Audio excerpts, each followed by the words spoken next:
Good evening, everyone. Good evening, Council President. Marge. Good evening, yes. Good evening. Hey, hi, Councilman Rodriguez. How you doing? Hi, Santiago. Everything's going. How you doing, Marge? Yeah, Councilwoman. Yes. Can I put myself on mute in 2 minutes? Would you just read a statement? I'm going to come in the meeting.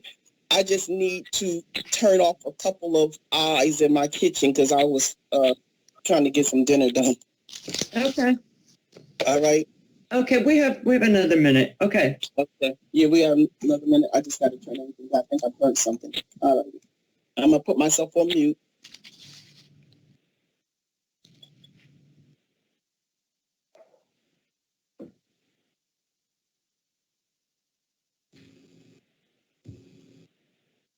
Ladies and gentlemen, if you are not on the City Council, could you please mute your microphones and make sure your devices are muted to limit feedback noise so as to not to interrupt the Trenton City Council. Your cooperation in this matter is greatly appreciated. If you'd like to follow along with the meeting items, you can find those items at eCode 360. If you go to eCode 360 and look up the City of Trenton, you'll be able to find them under Public Documents under this meeting date.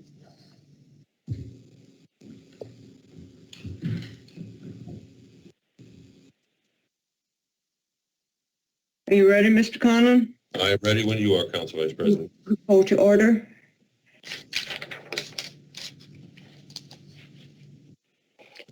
Adequate notice of this meeting has been given in accordance with the Open Public Meetings Act pursuant to Public Laws 1975, Chapter 231. This agenda is complete to the extent known and was sent to the Trenton Times and the Trentonian newspapers, posted on the first floor bulletin board in City Hall, filed in the City Clerk's office, and posted on the City of Trenton website.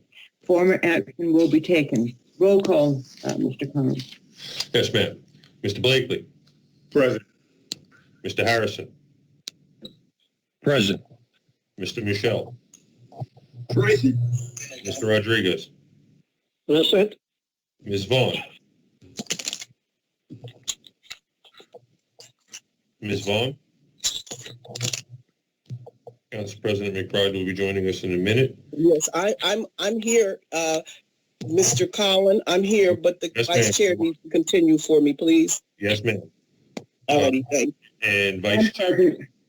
Yes, ma'am. Very good. Thank you. Now call the department directors. A quorum is formed, by the way. Mr. Cruz.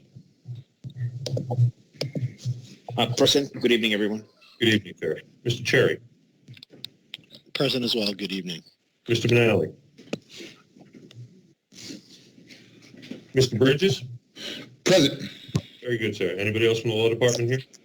Hi, good evening. Jacqueline Abdul-Razak, present. Good evening. Thank you. Good evening, Sally Samuel, for the Law Department as well. Good evening, Ms. Salmon. Director Foley. Present. Thank you. Chief Mazior. Present. Director Delau. Present.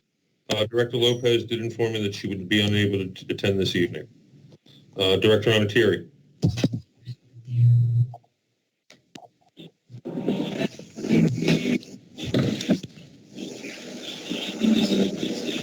Director. Feedback from somebody, if you can please mute yourselves, I'd greatly appreciate it. Thank you very, very much. Director Richardson. Present. Good evening. Good evening, ma'am. Thank you. Director Lavenberg. Present. Director Schoenauer. Present.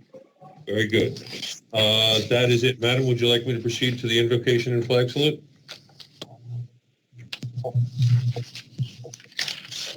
Go right ahead. Yes, ma'am. If we could all bow our heads. Almighty God, who holds the fate of man and excuse me, please. Okay,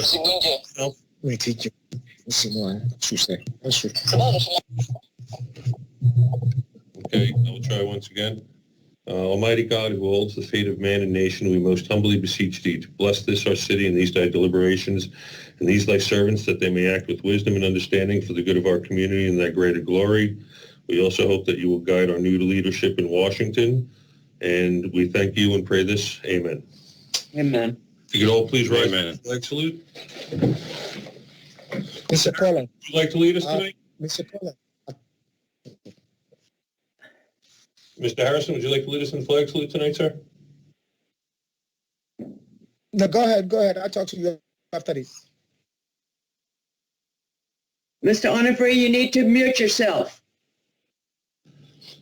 Mr. Harrison, would you like to lead us in the flag salute, sir?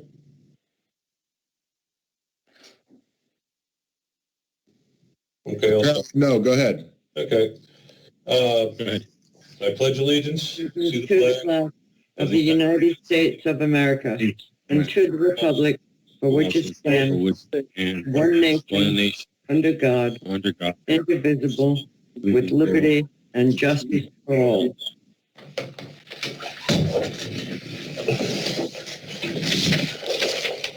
Mr. Collin, I just joined. Yes, ma'am. I'll mark you for the record as here. I'll also mark Director Onatieri as being present. Thank you.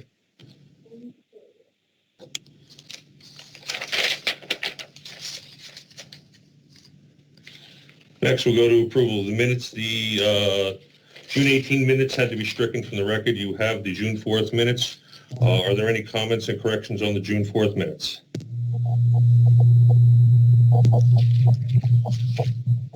As such, do I have a motion to approve the June 4th minutes as submitted?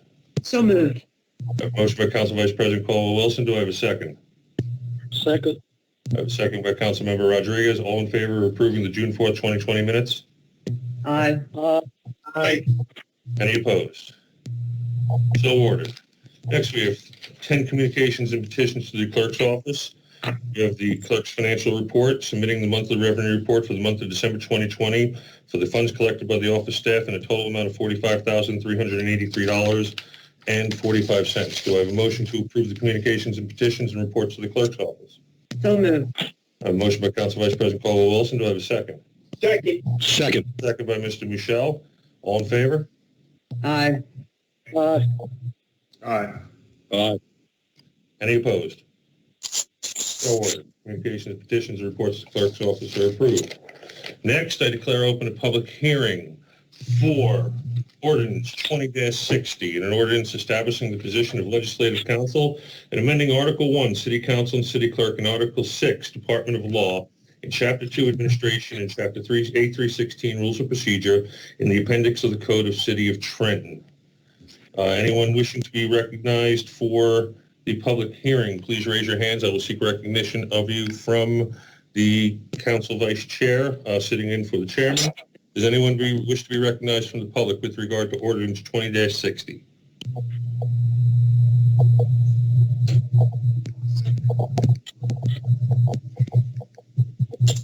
You may take the vote, Mr. Connor.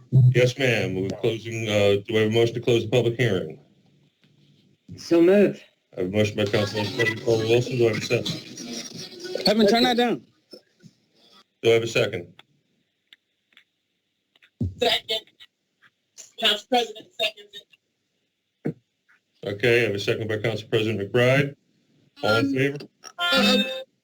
All in favor of closing the public hearing? Aye. I need two more.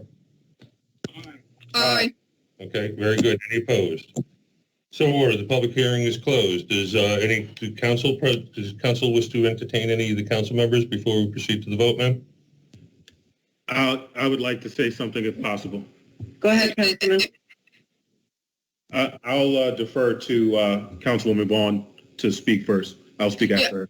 I just wanted, for the record, to hear from the law department on this ordinance, because I late breaking news, I did read an email from the mayor to the council in response to Council President McBride's extending an olive branch to the mayoral administration. And one of the items on there that he lists as an item of contention is this ordinance. And I just want the administration to, I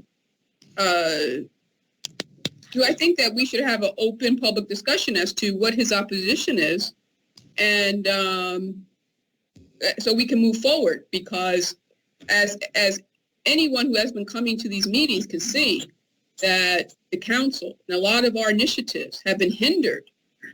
Our legislative ability to put forward quality resolutions and ordinance and things and policies for the residents of the city. We have not had adequate legal representation since this body has been elected.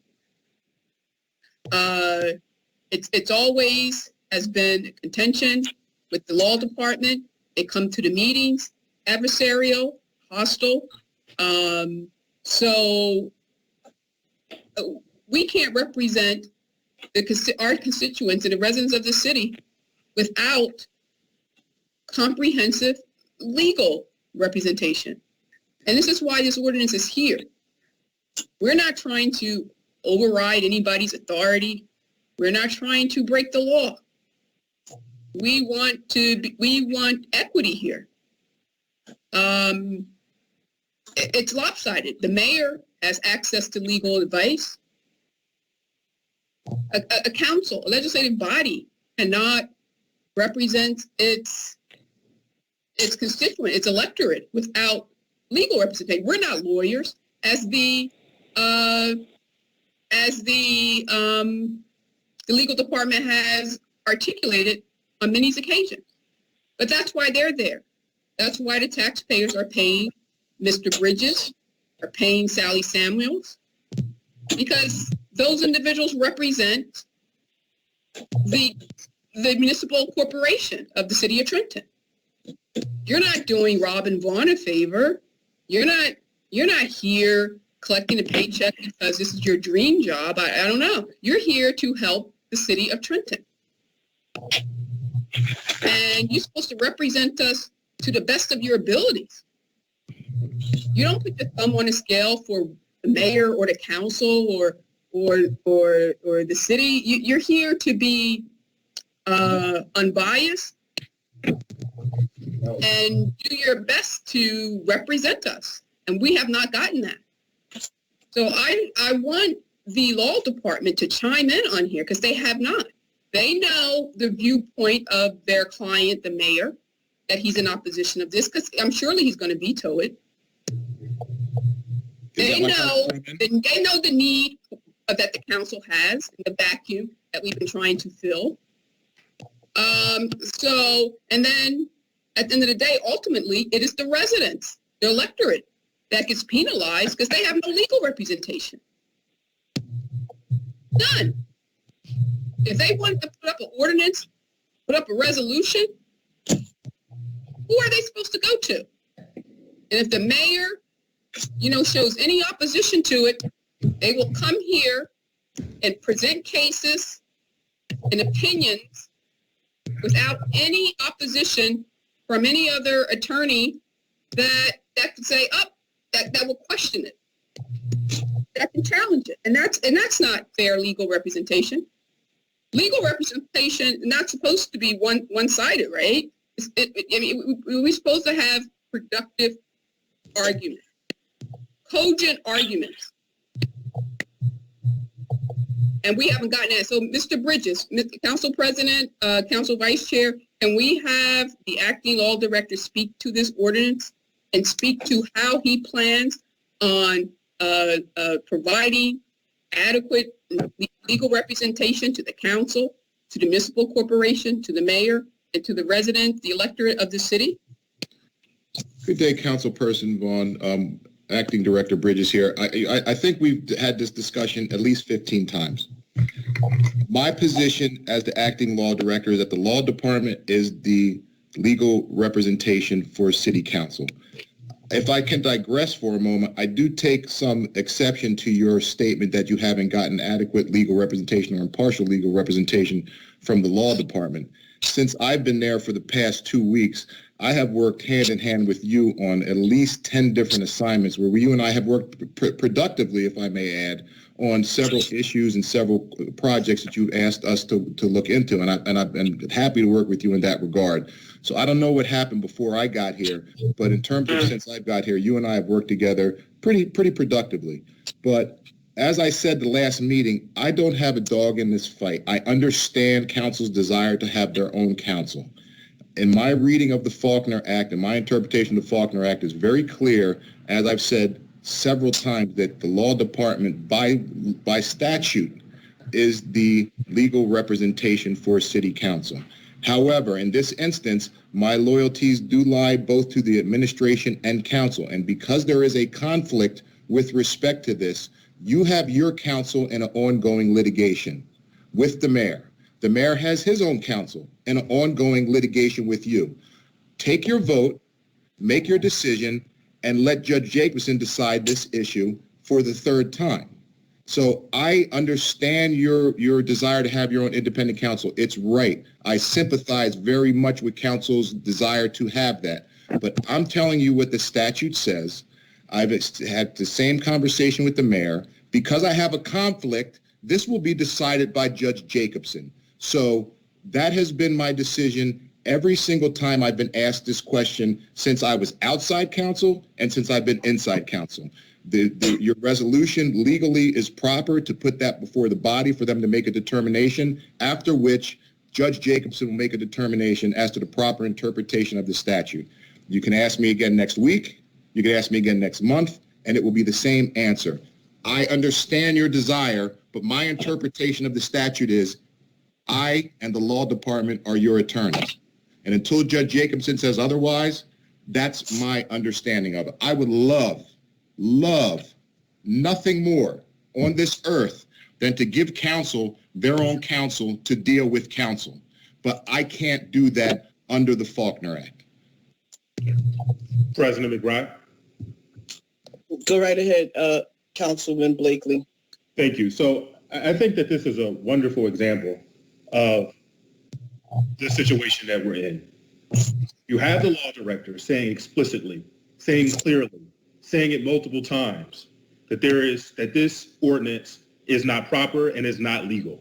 He's given his considered legal opinion, and folks are not hearing what they want to hear, and so they are interested in, and I'm not saying in this particular case, but what generally has happened, people or council members don't hear what they want to hear. They disagree with the law department, and so they think they know more than the lawyers who passed the bar.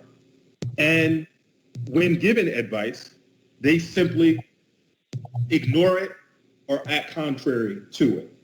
And so this is a perfect example where the council already has legal counsel, and folks who vote in favor of this are voting in direct violation of our attorney's advice in good counsel. And so this is going to add to the dysfunction and to the spirit of disunity among this body. And quite frankly, often law advice is one-sided. It's on the side of what is lawful. And so folks have to stop spending money to get advice that they want to hear. And we need to move on and focus on the real reason why we're here. We already have attorneys. This ordinance is blatantly illegal. It's redundant, and it will be a colossal waste of money. And so for all of those reasons, I am going to vote no. Now, my colleagues are going to do what they want to do. That's their prerogative. But when this is rejected by Judge Jacobson, don't say that you weren't warned or no one told you so. The law department is clearly telling you. You may not like the answer, but he was very clear, and he said it several times. Acting Director Law Bridges said it clearly. So This is another example of my colleagues doing whatever they want to do contrary to the advice of our legal counsel. And that's all I have to say. I mean, the fact of the matter is, it's fruitless to have this conversation because people are going to do what they're going to do. I'm simply one vote out of 7, but this is another example of this council's desire to do things their way. But and if I may, Councilman Blakely, I truly have enjoyed the past. Madam President, excuse me, Mr. Bridges, but the floor was not yielded to you. Mr. Blakely needs to complete his statement. Sorry, my apologies. President Bride, just to be clear, can I, just like Councilwoman Vaughn, ask the question? I'd like to hear. You may finish your comment and then we'll move on. And then we'll move on. Can you do that? Oh, yeah. Absolutely. So the fact of the matter is, this is another example of what's good for the goose is not good for the gander. I wanted to ask a question that Councilwoman Vaughn had the ability to do, and now I'm not given the ability to ask questions. I see there are different strokes for different folks, but that's just par for the course for this council. I would just rather vote so that we can move on because they're not going to listen to the law advice that they don't want to hear. And so if they don't want to hear it, we can go, and this is going to be rejected by Judge Jacobson as it has been previously. And that's all I have to say. Thank you. Thank you, Madam President. Mr. Councilman Rodriguez, I'm going to give Mr. Bridges a minute to say what he... how about what I'm going to say is related to Mr. Bridges. It'd be good if I say first. Okay. It's not going to take too long. All right, go right ahead, he can also answer my concerns. Okay. Ever since we were elected, I have been asking for an attorney. I have been asking because I have my doubts. I heard comments from the law director that I didn't like. I said, well, I don't think that this law department is on our faith. As to Mr. Bridges, Mr. Morelli was supposed to write an ordinance for requesting an attorney, where he gave me the runaround for months and months, and then he said he was going to assign an attorney. Then eventually, probably about a year and a half ago, he assigned Mr. Wes Bridges to sit with us there. Mr. Bridges was there for probably 2 months or so, 4 or 5 meetings. That was it, and he disappeared. All of a sudden, I don't know what happened. I never saw him again there. And right now, I have a problem with Mr. Bridges when he said that he represents us, but the first thing that I saw was a memo that he emailed us saying that now we have to have a request for legal services, and that request has to be approved by 4 council members at least. They have to agree to that, which I find very strange, very strange. That's not the way it will work. Right now, Mr. Harrison and I, we have been waiting for 6 months or longer to have an amendment to the dumping ordinance. And I have a few more issues that I have been requesting for months. Nobody have answered. I called the law department about 3 weeks ago. I had a question, and the lady that answered, the lady attorney that answered, she told me that she would call me back, that she was busy. I'm still waiting for an answer. It's been 3 weeks. I'm going back. So I am going to vote for this ordinance. I'm going to vote yes for it. If Judge Jacobson wants to go against it, that's up to her. That's her prerogative. But I believe the best thing is to go through with it and let her take care of it. It doesn't matter. Okay, thank you. Thank you, Mr. Santiago. I can't speak to what happened beyond 2 weeks ago. I came here 2 weeks ago. So I don't know what your requests were 6 months ago. With respect to your statement that I was that I was assigned as counsel to you. You are correct. Mr. Morelli, when he was the law director, assigned me as outside counsel to sit with counsel in particular for certain aspects of what was going on at the time. It was not in perpetuity. I do agree with you, Mr. Santiago, if I were advising counsel, that if you guys are this passionate about it, you should go forth and deal with your ordinance. However, I also have to advise you with respect to the fact that this is what they call the law of the case. Judge Jacobson has already made a ruling with respect to this aspect of it.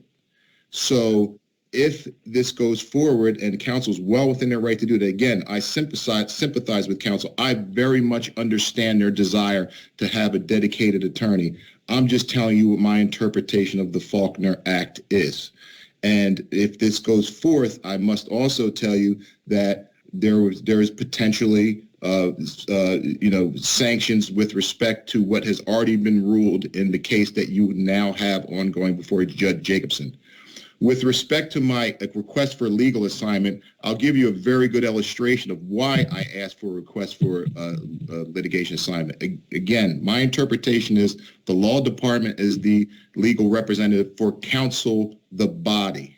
The law department is not your individual attorney. And why that's important, because I'll give you, for example, that may come to light soon. If one of you put up a resolution for some type of action, that is action that's done on behalf of the body.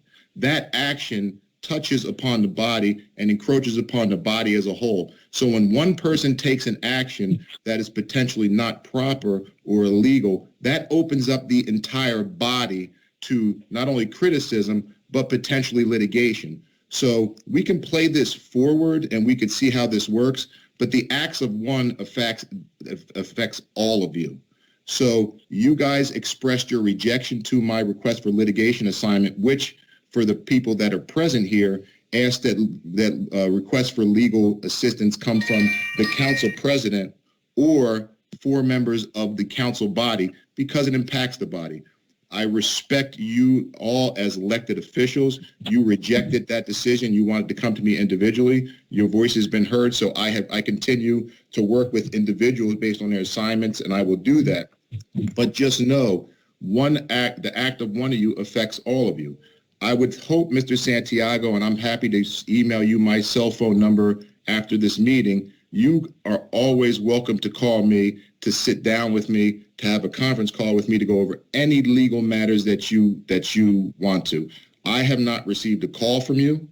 I have not received a telephone call from you. No, I'm more than welcome, and I welcome the opportunity, Mr. Santiago, to sit with you. I was told not to call the directors. You can call me. What? That's not what the mayor says. Well, that's what I said. You can call me. That's why the law department has not been helping us. You heard me. You can call me. Yes, I will. So I would like to comment on this particular ordinance. It is clear to me that the administration recognizes that the council do need their own attorney, because not only did they earlier sign Mr. Bridges to us, and out of the clear blue sky, they pulled Mr. Bridges without notifying us. They also went into a contract with Mr. Edward Kaloji for the council. And when they did not like the advice Mr. Kaloji was giving us, in the middle of the night, they just fired him and refused to pay him. And then they came back and said, oh, guess what? We never signed the contract, although we allowed him to represent you from July until September, but the contract was never signed. Oops. So we got you. This is not a I got you moment. The administration should not have the authority to pull the council's legal advisor. They should not have that authority. And so that is what we're saying to the court. If the mayor can have any kind of whim he wants and just pull the attorney from the council, leaving us with no legal representation, should that be allowed? And so that is why this ordinance is on the book, because we don't want to play I gotcha. We want legal representation. And I appreciate Mr. Bridges understanding that this is our position. And I don't see the language where the judge has ruled on this time and time again. They keep saying the judge already ruled on this. Well, I've never seen it where the judge ruled on this particular issue. There were one issue in the past that she did rule on, but not this particular issue. And so I believe that the body, as the elected officials that we are, have the right to bring this ordinance to the floor and ask for a vote. And then, because we are still in court, then Judge Jacobson will have to rule. But the problem is that we cannot keep having the administration on a whim pull legal representation from the council. It doesn't work like that. The mayor is an elected official just as we are, and so we deserve legal representation too. And with that, Mr. Collin, could we... Council President, you had the opportunity. We're going to move forward with the vote. Mr. Collin, move forward with the vote. Yes, ma'am. Do I have an introduction for Ordinance 20-60, an ordinance establishing the position of Legislative Council and amending Article 1, City Council and City Clerk, and Article 6, Department of Law, and Chapter 2, Administration, and Chapter A316, Rules of Procedure in the Appendix of the Code of the City of Trenton. Do I have a motion? Motion to move. I have a motion by Ms. Vaughn. Do I have a second? So moved. Second. I have a second by Mr. Rodriguez. I'll now call the roll. Mr. Blakely. No. Council Vice President Caldwell-Wilson. Yes. Councilmember Harrison. No. Councilmember Michelle. Could I say a word before I vote? Council President. Councilman, we passed this statement. Okay, I got it. I'm sorry. My answer is no. Councilman Rodriguez. Yes. Councilmember Vaughn. Yes. Council President McBride. Yes. The ayes have it, 4-3.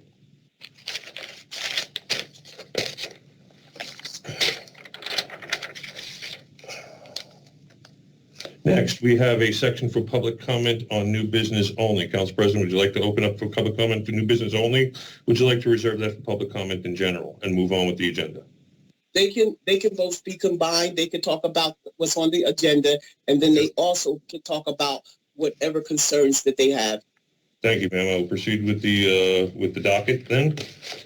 Moving forward, we will now do the resolutions. I have a consent agenda this evening.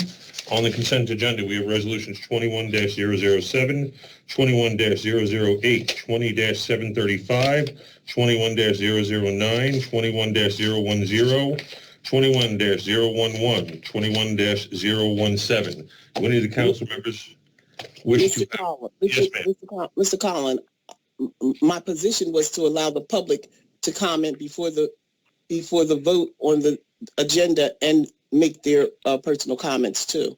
My apologies. I thought you wanted to do public portion at the end. My apologies. Okay. Public members of the public, we are opening up public portion for comments on in general. If you would like to comment on any of the items or in general, she's combining public comment. We're moving that section up. Please raise your hands to be recognized by the body. Does anyone wish to be recognized?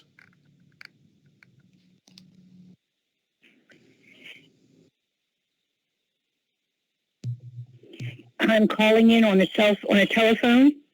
Yes, ma'am. What is your name? My name is Faith Ann Pearson. I was talking on the phone on Tuesday. I just want to again iterate to be sure that you push through the resolutions of 21-14, 21-15, and 21-3. 14 is for the grant for the East Trenton Library. 2115 is for the abandoned buildings being demolished. And the 21-3 is for the lease of the Trenton Library. Thank you, ma'am. Is there anything else?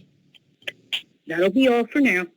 Thank you, ma'am. Ms. Sherry Garrett would like to be recognized, Council President. Go right ahead, Ms. Garrett. Ms. Garrett, please, you are recognized. Yes, Sherry Garrett, West Ward. I am about the resolutions that was mentioned in regards to the demoing of the buildings within the city of Trenton. Again, I stress that, the buildings be, lots of homes be torn down or whatever the structure is, in blocks. And that should be done as soon as possible. And it shouldn't cost to do that in exorbitant fees or costs. In regards to the motion that was just on the floor in regards to council for legal representation for the council, I do agree with the statements in regards to, yes, council does need an attorney who can answer legal questions in regards to these resolutions that have been put forth in front of the council, because I've questioned a number of resolutions and costs that's been presented. And it seems like, the administration, especially the mayor, seems to take joy in taking the focus off of what his management and make it seem like the council is responsible for the incompetence that he has been displaying as mayor. And enough of it. It's been played out in the newspaper, enough of him. He doesn't speak to the council, but you're speaking to the council through the newspaper, especially the Trentonian. And as a Trentonian and a resident and constituent, I really don't appreciate it, because that's not how you handle business. In regards to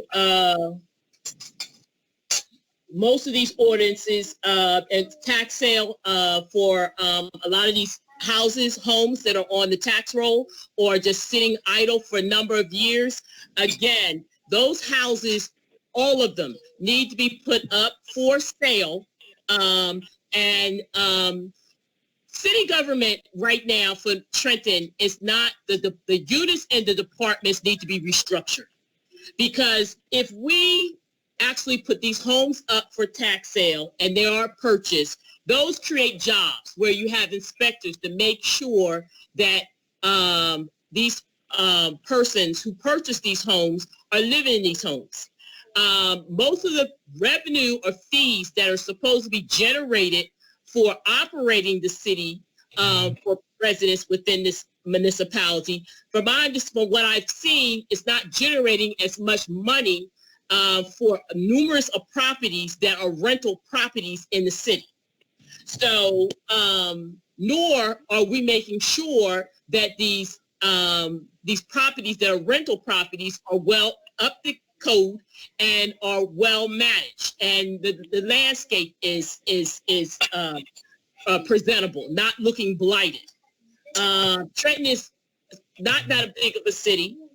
It's the capital city, and it's just not, the mindset here is people feel that because they don't own a home, that they don't have to, they don't live, their mindset is a little different than somebody who takes pride in is a homeowner and is paying taxes. And with that said, as I stated Tuesday night, because this is a rental service economy in Trenton, everything is expensive. The rents are expensive, but there's no employment, because the money that's generated, it appears to me, it's not mainly coming from the taxes that are being generated. It's from the transitional or the state or the subsidies that we're getting. And that is keeping us in the flux or the condition and the mindset that we appear to be in. We get all this money from the feds and from the state because we're a part of the city, and it seems like that's the condition the people who seems to be in these administrations and these former mayors seem to want to continue to keep the city in for profit for these corporations or small businesses from out of town to come in to make their money off of these properties, these rental properties of whatever sort. And also off of, you don't have to hire that many employees because you're not generating much rateables from the property taxes. So what you were doing is hiring all these contractors at exorbitant costs, and it's not profiting anyone in the city. A lot of this here that's on the agenda here tonight that you're getting ready to vote on, again, I just hope that you look at it and see what's necessary. If the department or in the city does not have a plan of how they're going to spend this money, if they're not submitting records of cost, exact cost, how they're going to oversee how this money is spent, please do not vote on it. Because again, we vote on these things. These people say these are the projects that has to be done. These are the contractors that's doing it. They keep coming back for more money because they're not doing X, Y, and Z. There's a property here, 17 Bruce Park, that had the lead, the piping redone, broken up, connected from the outside, from the inside. But they have not since July come back and filled in the holes or fixed this guy's backyard. So what I'm saying is we're paying people, outside contractors, to do this work, but there's no monitoring. What are these people we're paying as an administration that come in to oversee these contractors doing their job that we're paying, and they continue to keep asking for money? Why aren't we employing them to do those jobs? I think it needs to be a reorg, because I think we're running this city as if we have full most all the homes, majority of the homes are owned by actual homeowners, but that's not the case. We're not managing the city as a rental service economy. We don't have positions for that, and we're not generating appropriate income that we could if that's the type of economy these continuous administrations want to continue to keep profiting from. So, that's it in regards to this. I apologize. But a lot of this stuff, again, every time I look at this agenda, it's about spending, and most of this stuff I don't see, or money for a grant from a state agency for, like here for the police, bulletproof vests. And I see these police officers riding around and on the phone, riding around. And my question is, the officers who are patrolling, what exactly? Because a police patrolman cannot intervene in any situation unless after a crime has committed. So while they're riding around trying to figure out something to do and looking all around as if like, I'm bored, we're paying money for these officers to be here. So it's got to be a plan. And only one time I can say I agree with one of the councilmen. He seems like he's off most of the time, which is Councilman Blakely, last on Tuesday in regards to a plan for the various departments and how we're going to move forward, especially with all these costs that seem to be coming across this page, on those pages for the agenda for council to vote on. Thank you very much. Does anybody else wish to be recognized by council for the combined public portion on new business and the public comment at the end? Yeah. My name is One person at a time, please. Ms. Warren? Yes. I apologize, Ms. Paulette. I'd just like to commend the council for voting to go forward with legal representation. It's also important. If the council feels that they have not been represented properly, and as a citizen, I also do too, because not only does council, whoever council is that's supposed to represent council, they also represent the people too also. So for our legal advice to say Mr. Bridges, you can take it the way you want, but for you not to have a dog in this fight, yes, sir, you do. Yes, sir, you do. Because your obligation is to the people also, not only just council. If they don't have, if council doesn't have confidence, then nor should the people, because council is the voice of the people. And we need representation also. So I just want to say I commend you, council. Thank you very much, and go forward with it. And so number two, and talking to the East Trenton Library, we all want East Trenton to have that library. I have been a part of East Trenton. I lived there for a portion of my life. My first son was born there. I want this. We want this. So don't be misconstrued or taken aback because we say, well, let's see what the plan is. Let's see, how much money we have to put in there when at the same time, as Councilwoman Vaughn had mentioned, we're looking to get libraries in every ward, and we want all those libraries to be state of the art. So I just be mindful of the fact that we don't want to just go ahead and piecemeal on the library. We want us all to have, every ward in the city of Trenton, to have a state-of-the-art library. So just don't take a little bit of it. I'm not saying I'm not against it. I'm not saying I'm opposed to having the library. But let us all go forward with having a library that's the state-of-the-art, where everyone can enjoy and have their kids and they can move forward, into the next century with these libraries. That's all I'm saying. So I thank you, and that's all I have to say for this time. Thank you very much, Council. Thank you. Next, we have someone identified as guest. Could you please identify yourself? Valerie Thompson. Go ahead, Ms. Thompson.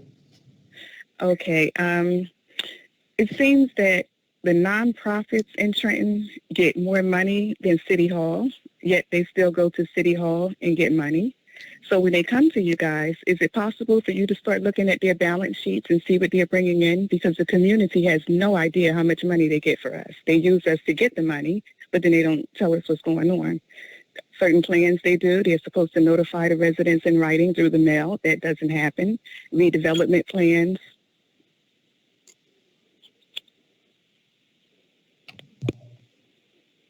Ma'am, so did someone mute her? No, she's not muted. She may have muted herself. Ms. Thompson, you may have muted yourself. If you hit your space bar or *6 if you're on a telephone, you'll unmute yourself. But you are muted, ma'am. If you could unmute yourself and continue. If not, you can back out and come back into the meeting and we'll recognize you. We'll move on to the next person, and then we'll recognize you again.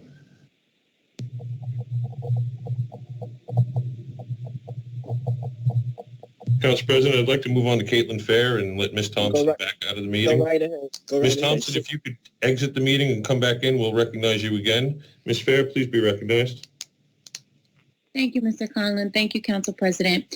I just wanted to come on and provide a couple points of clarity regarding the East Trenton Library project. And I hope that you all received the documents that you requested that we sent to Mr. Delisle to share with the clerk, to be shared with all of you, so that you could have the information that you requested at the previous meeting.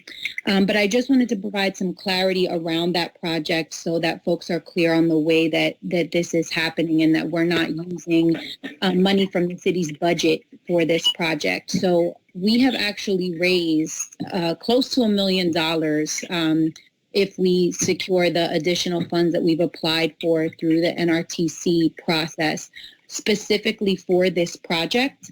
So right now we have a guaranteed $750,000 that has been granted to us from the New Jersey Historic Trust. However, that $750,000 is a grant that's contingent upon a grant match from the city of Trenton. Now, the $750,000 from the city of Trenton, that would be the matching funds for this, are funds that the state has gifted to the city specifically for the purposes of this project. So it's not money that can be applied anywhere else with the exception of to this particular project. So we're all really excited about this. The ETC team, I know, has worked diligently to engage the community, and this has been a project that has been being attempted for quite some years, but because of various different obstacles and restrictions around usage and around funding, it has been a long time in the making. So we're very excited at the possibility of being able to actually move forward with this plan. Now, as I mentioned, we can't actually utilize any of the grant funding that we have currently secured until the grant agreement with the city is finalized, which means that we can't do a good bulk of the work as far as the design work is concerned in order to present very thorough design plans. Now, we have been working with a firm who has been doing work on the plans, which you all received. You received the preliminary plans that they have been working on. However, because we haven't been able to touch the money because the grant agreement is not finalized, we're not able to yet pay them. So they're working at a bit of a slow pace until we're able to pay some of the invoices that they have given us for the work that they've already done. But this firm is the premier historic preservation firm in the state. They have a ton of previous experience working on preservation plans specific to this particular building, and they specialize in this area of preservation, and they have people in-house within the firm to do many of the required analyses that need to be done for. What's the name of the firm? What's the name of the firm? It's in the documents that you have, Ms. Vaughn. Is it CCH? Is it CCH? It should be. You have. Excuse me. One person is speaking, and that's from the public. So as I was saying, the firm is also located in Trenton, which we find to be beneficial. And they were the ones who have been working on plans for this building since before we were even involved in the project. So we believe that this kind of partnership is really important and essential for the city in order to be able to preserve these valuable assets for community use. Our goal is to make, and my personal goal as a resident and someone who would be utilizing this facility is to make sure that it is nothing but the best quality that it can be, and that it serves the best purposes for the residents in the area. If I know that there's concern about the potential of it not being able to be incorporated as a part of the library system, but the benefit of this project is that if we are able to complete these renovations and return this building to use, that at some point it can absolutely be incorporated into either the Trenton or the Mercer County library system, if that's something that the city looks to pursue, because the city will maintain ownership of the building and it will be renovated and in use. So it will ultimately cost the city less money to be able to reincorporate it in that fashion. So we just really hope that, there is some understanding regarding the limitations that we have as far as planning is concerned, because we don't have the release of the funds to be able to pay the firm that's doing the planning to really speed up the work and get that completed so that we can present them in totality. But we do have the preliminary plans, which you were sent. And at the time that we're able to access the funds and pay the firm, they can complete the planning process, and then we can begin contracting for construction and so on. So that there is, a more firm timeline, a more confirmed timeline at that point. But all of this is really contingent upon this grant agreement so that we can access the funds needed to complete the process. Thank you. Thank you. Next person, Mr. Conlon. Would you like to, Council President? Yes, definitely. Ms. Paulette Dowling, please go ahead. Okay, I'm calling in reference to the 20-21-14 about the East Trenton Library. Yes, ma'am. Go ahead, please. I've heard, but is it that the community capital is taking over the East Trenton Library? I mean, that's what I heard. Is that true? Because I just heard the lady say that the city will have ownership, but I heard that the community capital will be the one to take over the East Trenton Library. Miss Dowling, I believe the city is still in possession of the actual building. Because when they said it's talking about something like something dealing with art, but like I said, it is a hysterical building, and it's always been a library.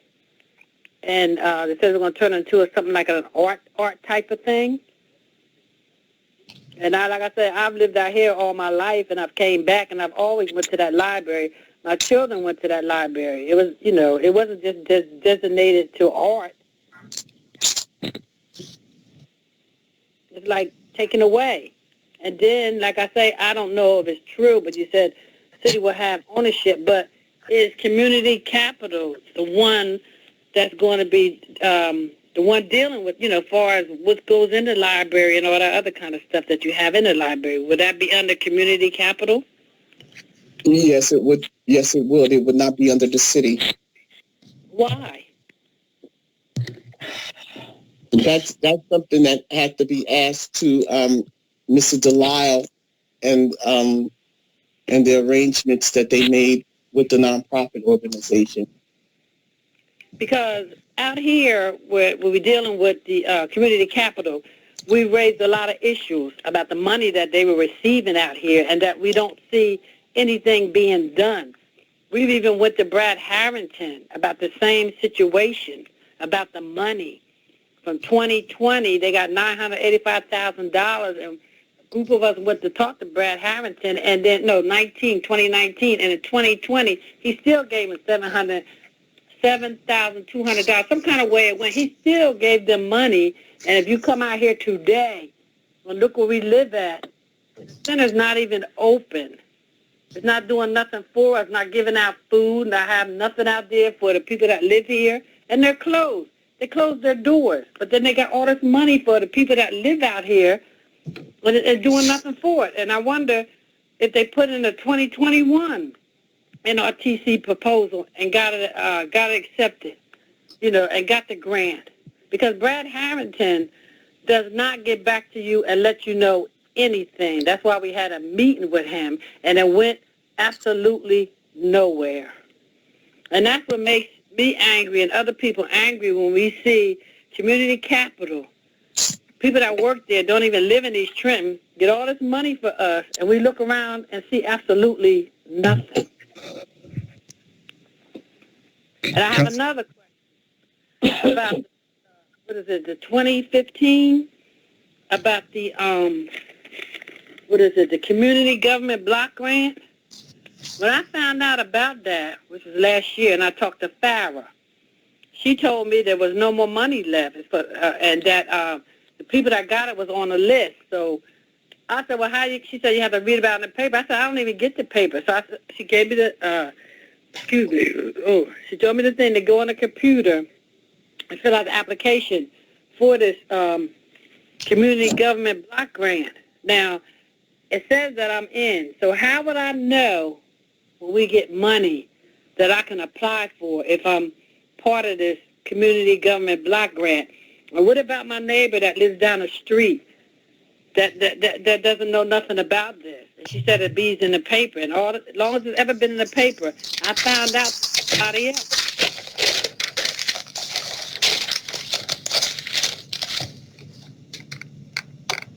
So I don't think that's fair either, at all. It should be sent to the people that live out here. If you eligible for it, then it's something that they should send to us that we fill out to send it back.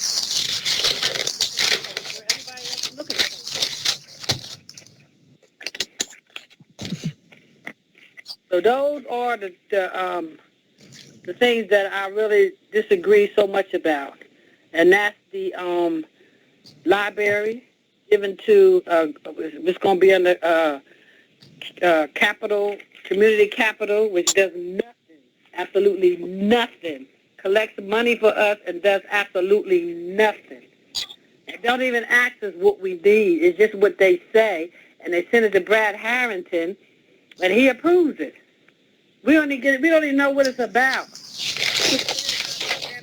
Money. Mr. Collin, your papers are rattling.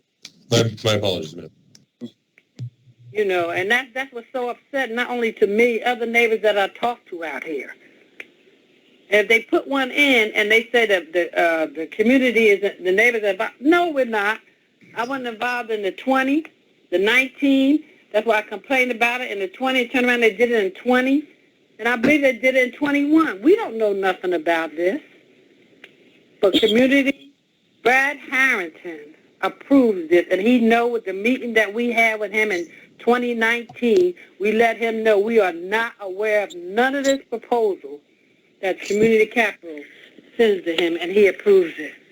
And I emailed him, and he don't even answer me back. I emailed him about the 2020, 2021. I ain't heard from him yet. And that was in January, when the 2021 first came in. I mean, I know it seems like a couple weeks ago, but he do not email me back. I got every email that I sent him, even got emails that he sent back to me. He doesn't care. That's all I have to say. And I hope that it goes further and something gets done about this community capital. Thank you. Thank you, Ms. Dowling.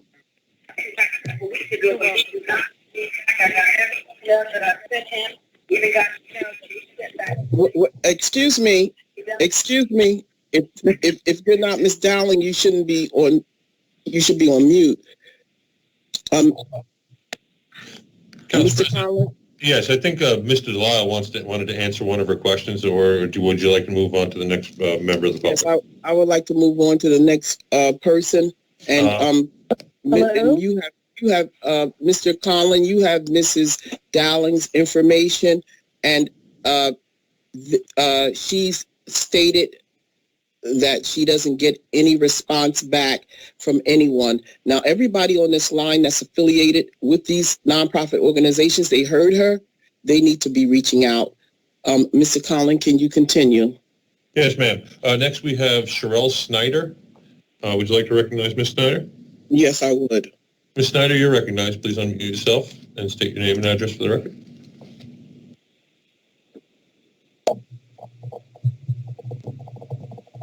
Ms. Snyder, you're going to have to unmute yourself.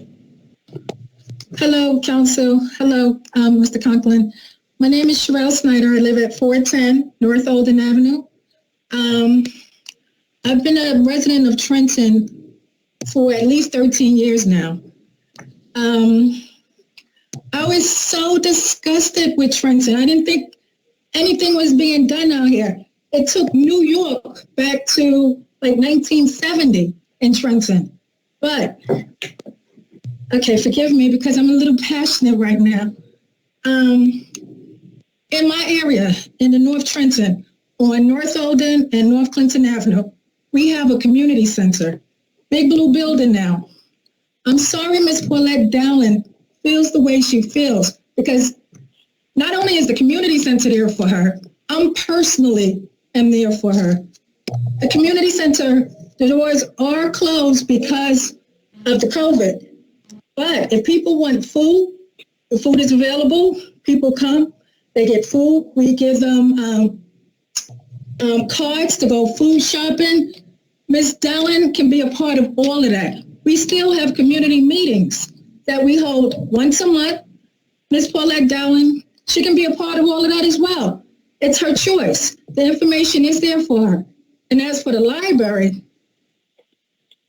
when I first moved out here, that library saved me. I had no computer to use. I would go to the library. I would see other teenagers there using the library. When that library closed down in 2009, those same teenagers I used to see in there were either dead or in jail because they had no other outlet. I'm sorry Ms. Paulette Dowling feels the way that she feels, but the center is there for her, is there for me, and it's there for the rest of the residents as well. Thank you. Thank you. Mr. Conlon? Yes, ma'am. Next, we have Ms. Diane Sterner, who wishes to be recognized.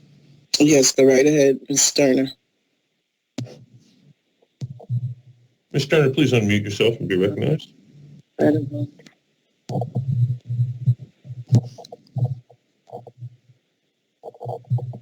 Mr. Conlon, if you're on a phone, how do you mute yourself if you've called in? To unmute yourself from a phone, I believe it's *6, or if you're using an app, just look for the little microphone, and you can unmute yourself by hitting the app. But if you're actually calling in on a phone, I believe to unmute yourself is *6.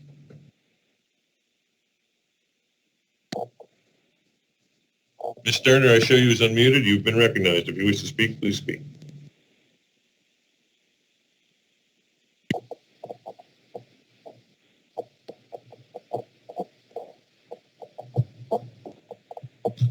Okay, I guess Ms. Sterner will have to back out and try to come back in. Does anybody else wish to be recognized? Could you see if Mrs. Thompson have made it back on the line? Ms. Thompson, have you made it back on the line? Valerie Thompson, you came in as guest. You have time that's reserved, ma'am. You have 8 minutes that's reserved.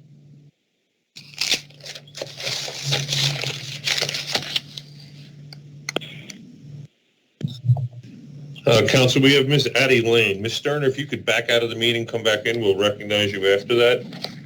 For some reason, we can't hear you. Right, what is going on, Mr. Conlon? I do not know, ma'am. I have no control over what they can, if they have devices that aren't functioning. I don't have control over that. It's not on our end. Thank you.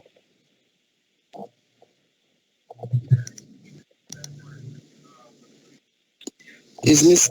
Addie Lane? Yes, I wasn't sure if I was recognized. Yes, ma'am. Good evening. Addie Lane, Trenton Board of Education President. I'm just here again tonight to encourage the council to favorably consider the ordinance relative to the school district capital improvement projects 21-2 that we addressed at the previous council meeting. And again, I just want to encourage the council to look toward the future. We know what our immediate concerns are, but we have to look and prepare for the future. And I think those capital improvement projects would allow us to present our students with a better opportunity in terms of health and safety. And again, looking toward the future and improving our overall facilities. And that's all I wanted to say. Thank you. Thank you. Thank you, ma'am. Ms. Sterner, are you ready to proceed? Can you hear us?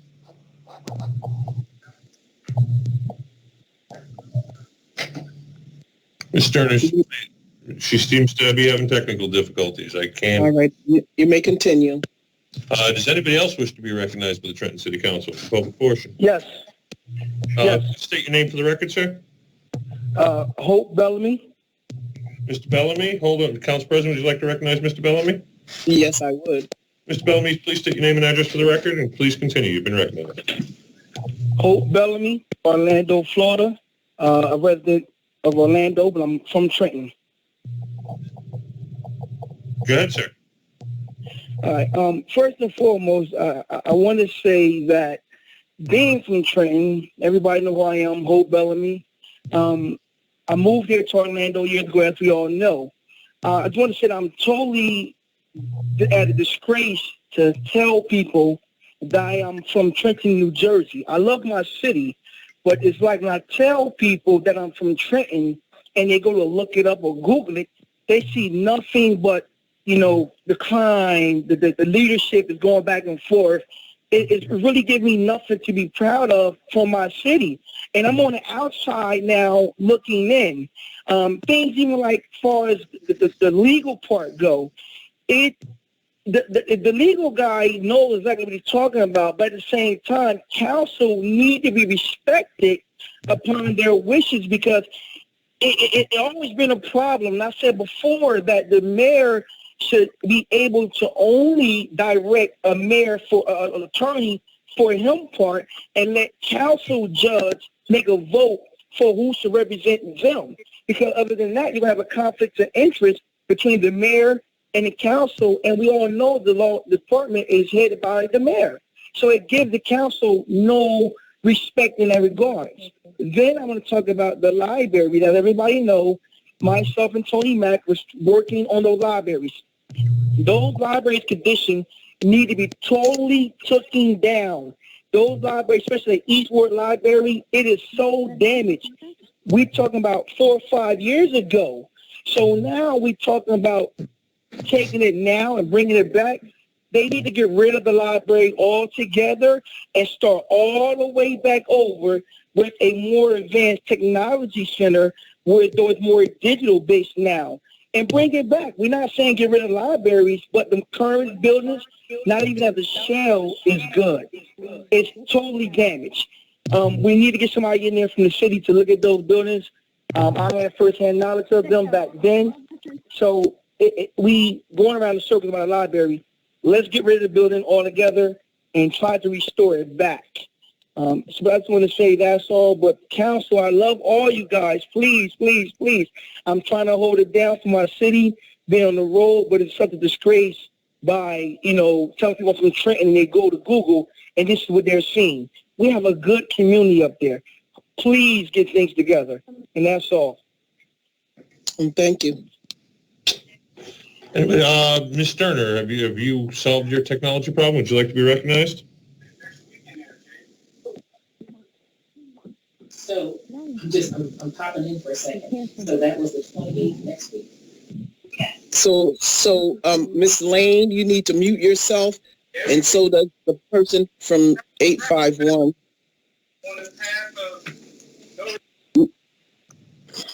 Does anybody else wish to be recognized by the Trenton City Council? My name is Connie Johnson. Can I speak or not? Ms. Council President Connie Johnson wishes to be recognized. Yes, go right ahead, Ms. Johnson. Ms. Johnson, you are recognized. Thank you, sir. Good evening, everyone. I've heard so much this evening. I don't even know, my mind is just almost, confused by just all the nonsense, really.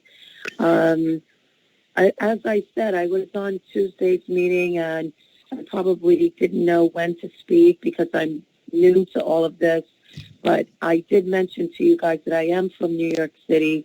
The man that just spoke, I don't remember what his name was, but the same feeling and passion that he has is exactly what I have. When I tell people that I live in Trenton, it's as if I live in a war zone.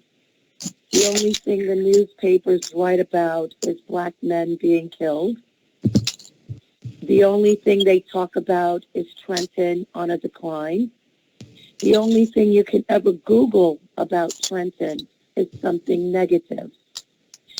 All of this money that you guys are consistently speaking about, and I hear a lot of noise on the phone right now. So to me, that's a sign of me not being paid attention to. Ma'am, it's just feedback, ma'am. It's not intentional. Please Sir, please.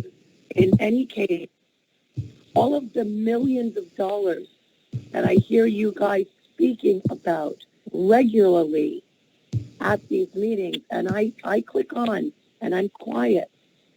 Where is the money going? Why, as Miss Robin Vaughn is vehemently stating, why is there not a plan? How do you have all of this money and yet not have an appropriate plan? And how do you have all of this money and this city looks like a war zone?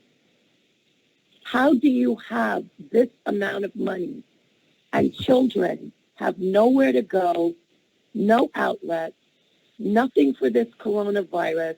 The schools are dilapidated. I actually know that because I brought my nephew here to Trenton to take care of him.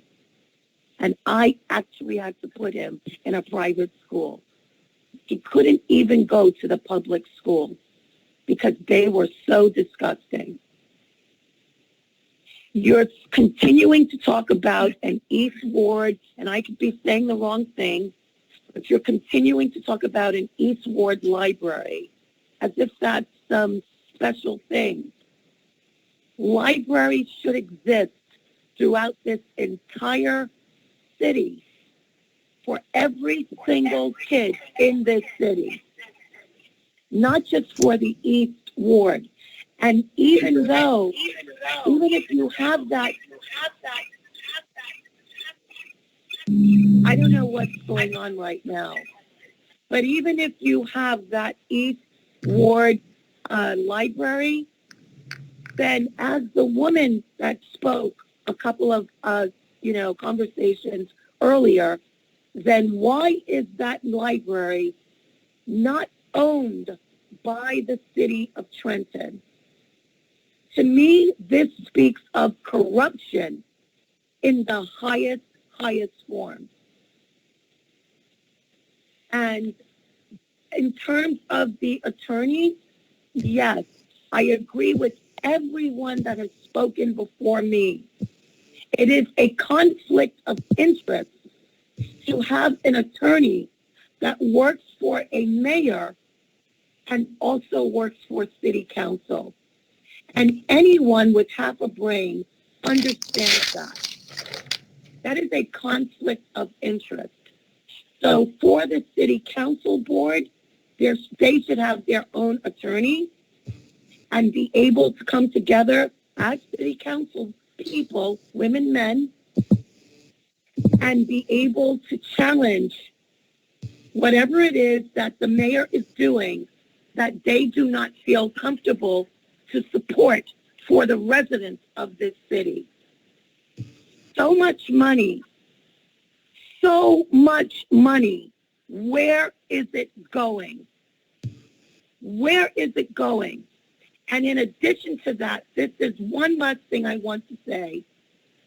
Why are Black people in a predominantly Black city not being hired to do these projects?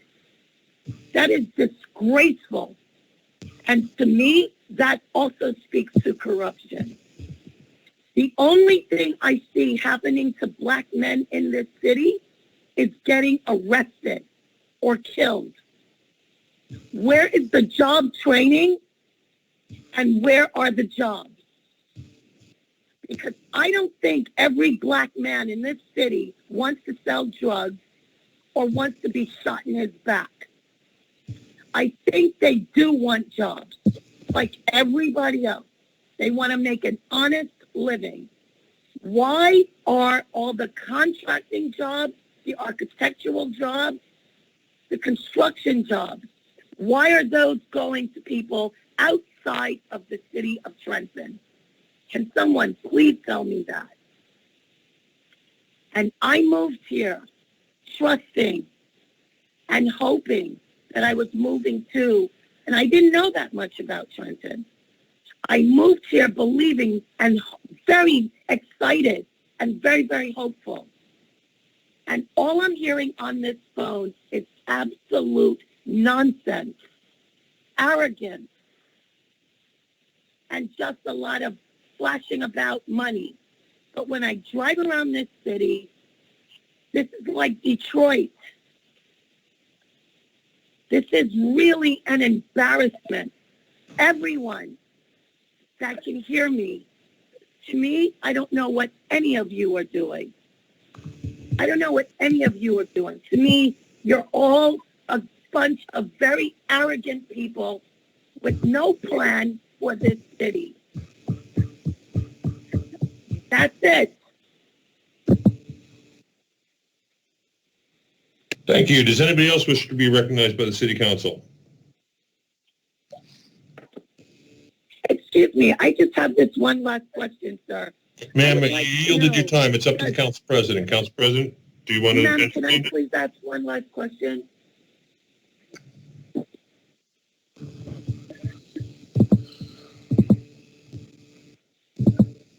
Council President? Can you hear me now? This is Diane Sterner. Yes, we can, Ms. Sterner, but we're waiting on Council President. Council President, you're muted.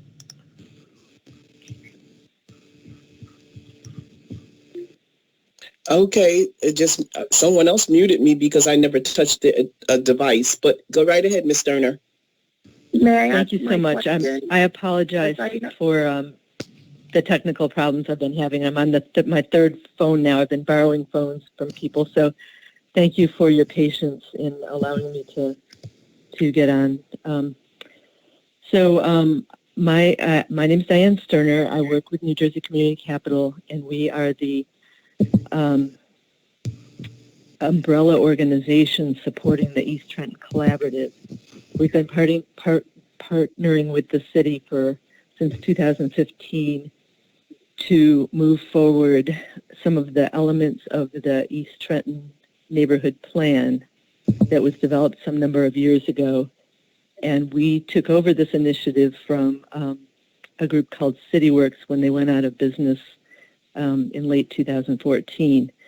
We have been, since then, partnering with a variety of organizations in the city and bringing in our development subsidiary to renovate vacant homes in the East Trenton neighborhood and vacant storefronts and commercial establishments, and also community facilities like the East Trenton Center itself, which is the building that Ms. Paulette was speaking of earlier, where normally when in non-COVID times there's regular daily programming.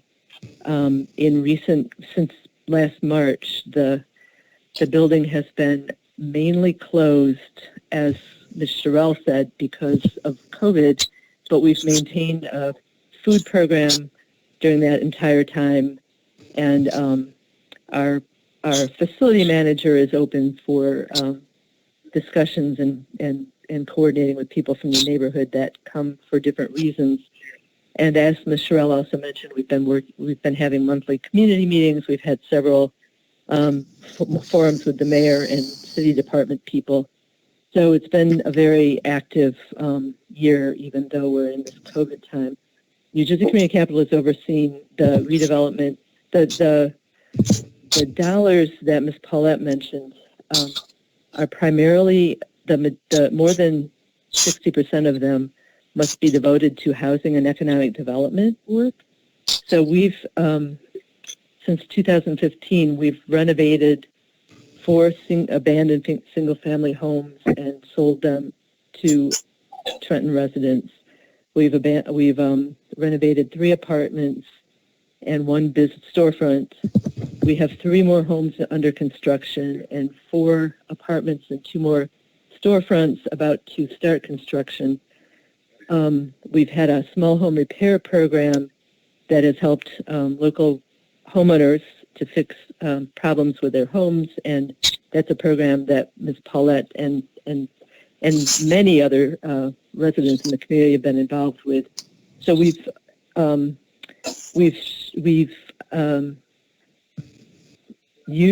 worked with the community to deploy the funds that have come in ways that have been very productive and strategic, and we've partnered with other organizations to do youth service programs and youth employment programs and a variety of other programs that engage and support families in the community.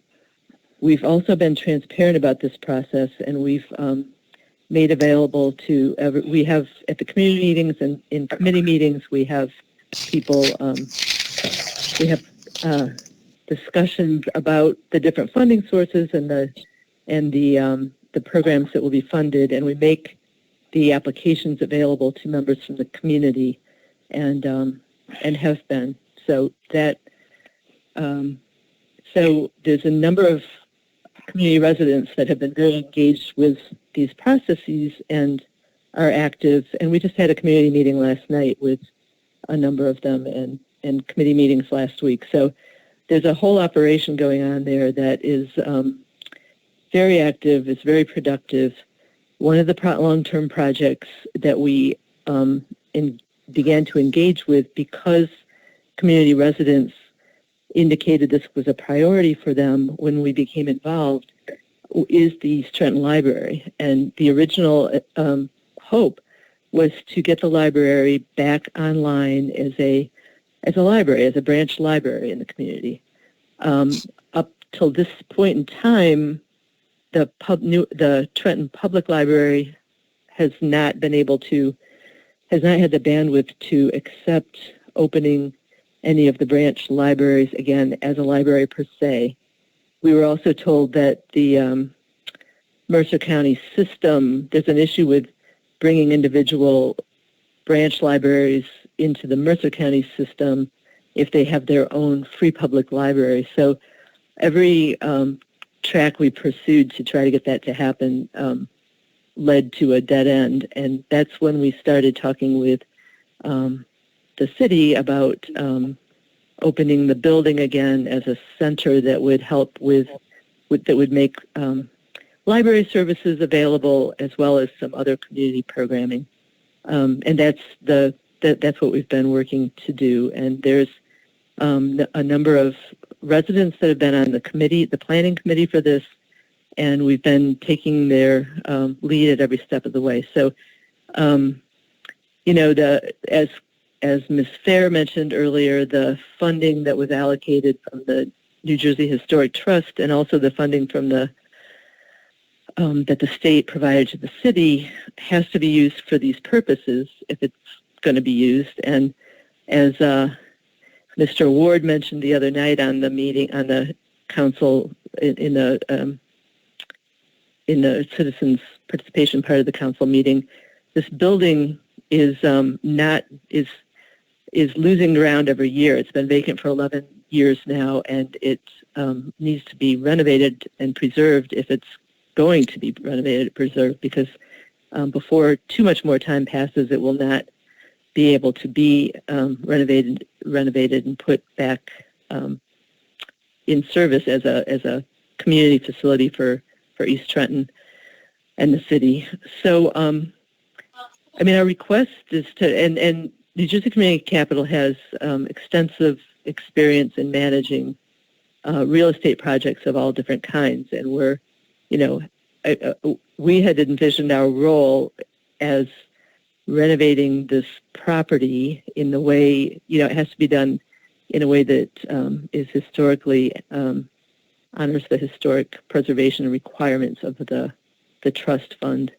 And so we have the architectural firm Clark, Caton and Hints, who is, a few people have mentioned, have a lot of expertise in this area, and they've preserved a number of buildings in Trenton and in other cities in the state. And they've been working with us on the project. And so we've talked with people in the community about the best way to lay it out and the best uses for it, the uses that people would like to see there, in addition to just the library, have books and computers and reading tables and all that, but other programming as well, such as business development and workforce programs. So there's been a lot of thought and planning that's gone into this initiative. And as Ms. Fair mentioned, we have initial preliminary preservation plans that were developed by CCH. But in order to take the project further and get it to the point where it can be reopened and made available to the public, we need to be able to pay the architect, and then the funding that we've raised so far for phase one, which should total $1.8 million, will get us to the point where we, in partnership with the city, can reopen the main floor and start providing programming. So, and that should be ready by spring of 2022. So that's in a nutshell. There's a whole plan for doing this. There are physical plans that have that are the basic plans, but the details as far as construction drawings and all those kinds of things still have to be completed, and we can't get those until we have some money to do that. So, I would,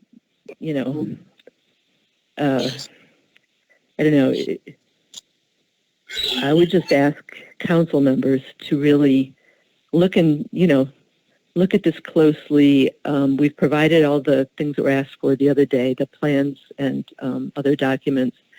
And we're very passionate as our members of the community about getting this project to happen so that whoever it is, the city, the library system, the county library system, or whatever, can take this and make it a wonderful resource again for people from the community that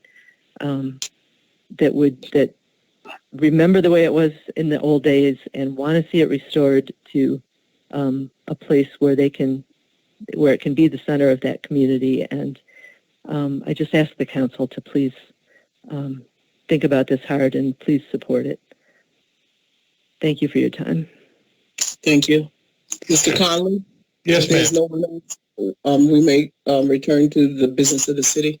I have two hands up. Does the person wishing identified as New Jersey wish to be recognized by the Trenton City Council?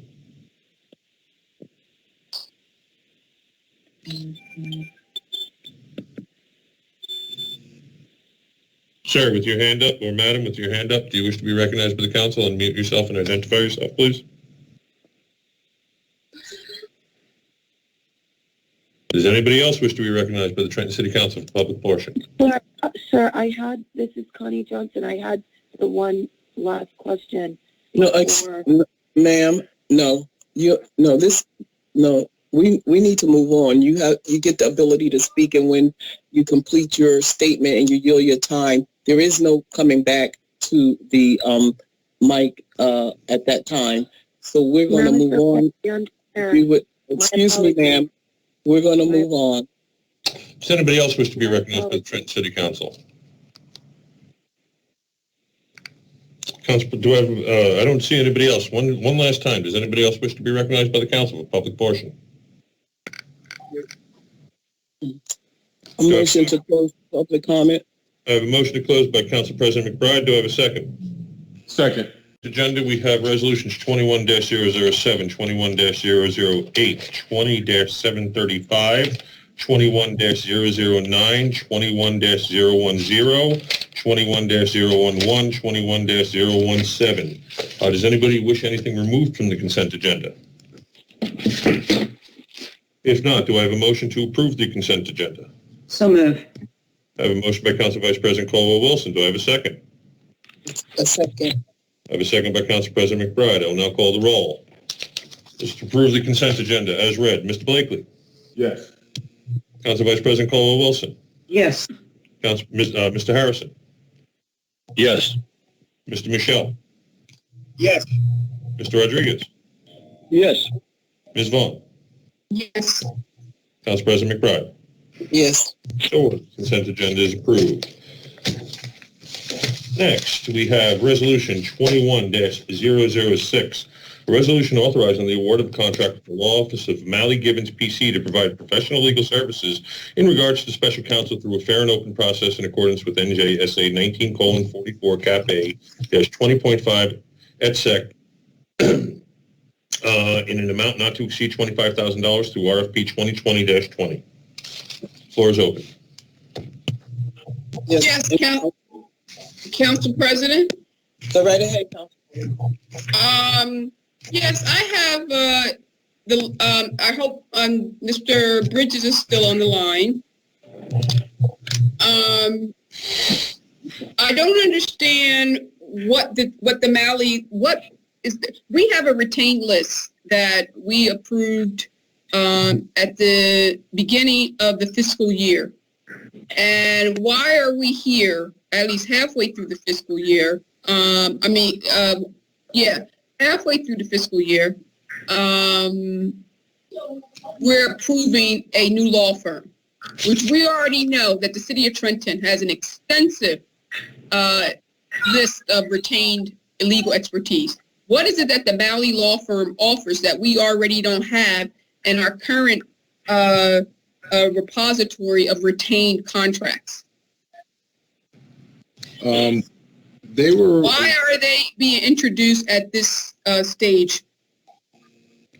Thank you, Councilwoman Vaughn.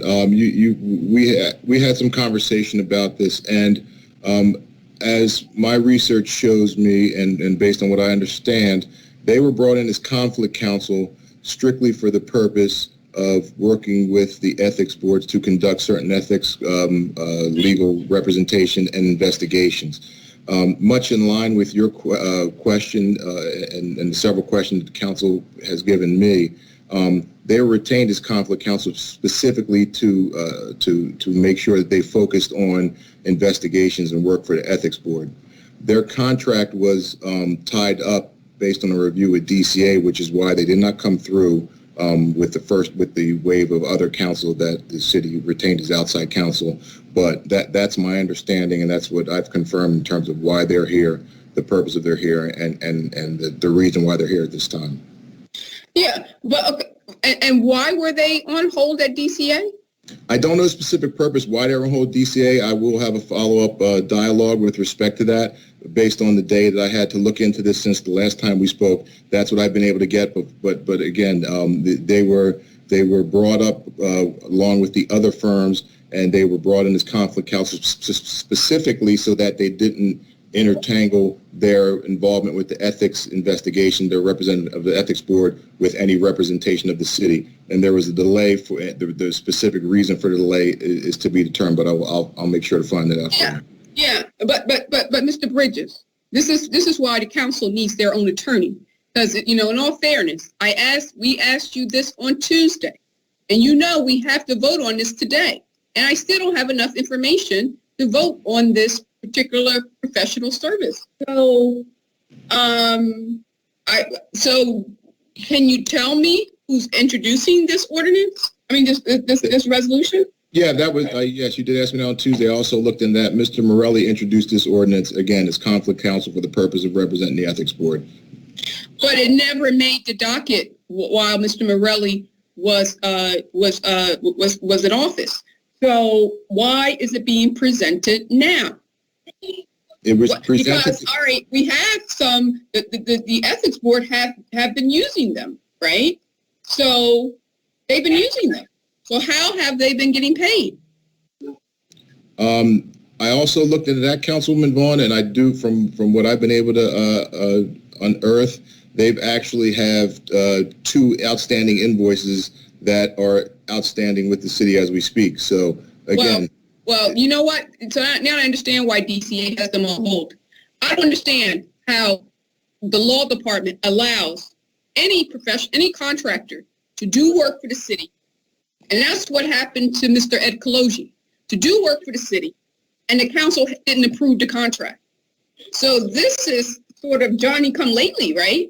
So now, unbeknownst to this council and the residents of the taxpayers, someone has been doing work for the city, for our ethics board, and they were never, the contract was never approved, Mr. Bridges? Is that what you're telling me? Because I'm looking at work. Wait a minute. You just now said they have submitted invoices. How could they have submitted invoices? They haven't got a waiver approval from DCA. The council has not approved their contract, and yet they've been doing work for our ethics board. Now, you're the law department. This should not even be in front of us. You should have pulled it, Mr. Bridges. And this is why the council needs a council, because this is type of stuff. Now, this is illegal here. Councilwoman Vaughn, I share. No. Mr. Bridges? I will say. Excuse me, Councilwoman Vaughn. You asked Mr. Bridges to come on to address your concerns. Please allow him the opportunity to address it. Councilwoman Vaughn, I understand your concerns. I also understand that they're a holdover from last year, meaning they already had a contract. So what I would invite. Where is that contract, Mr. Bridges? Because you just said this is a new contract.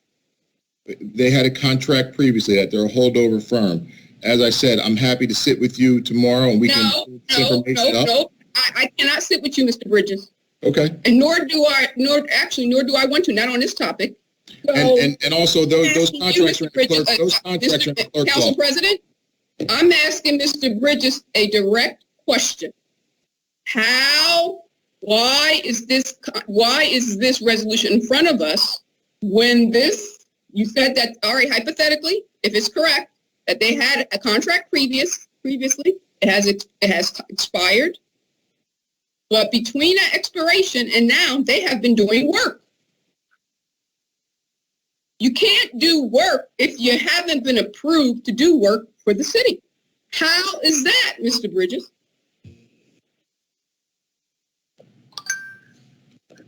As a firm that had a contract that has work going on, not only must they continue work, they have a legal obligation to continue to represent you in that capacity. No, they're not representing me.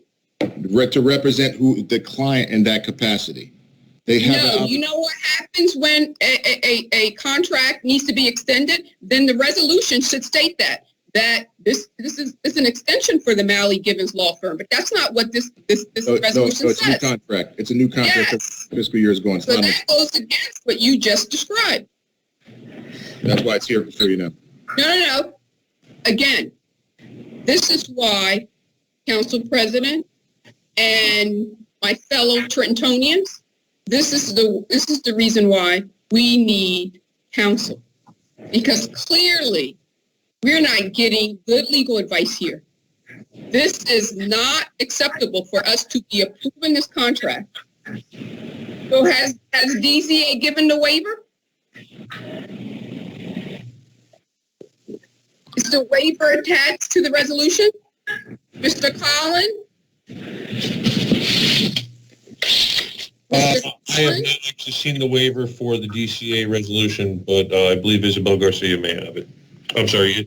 Isabel Garcia from Perks. So Mr.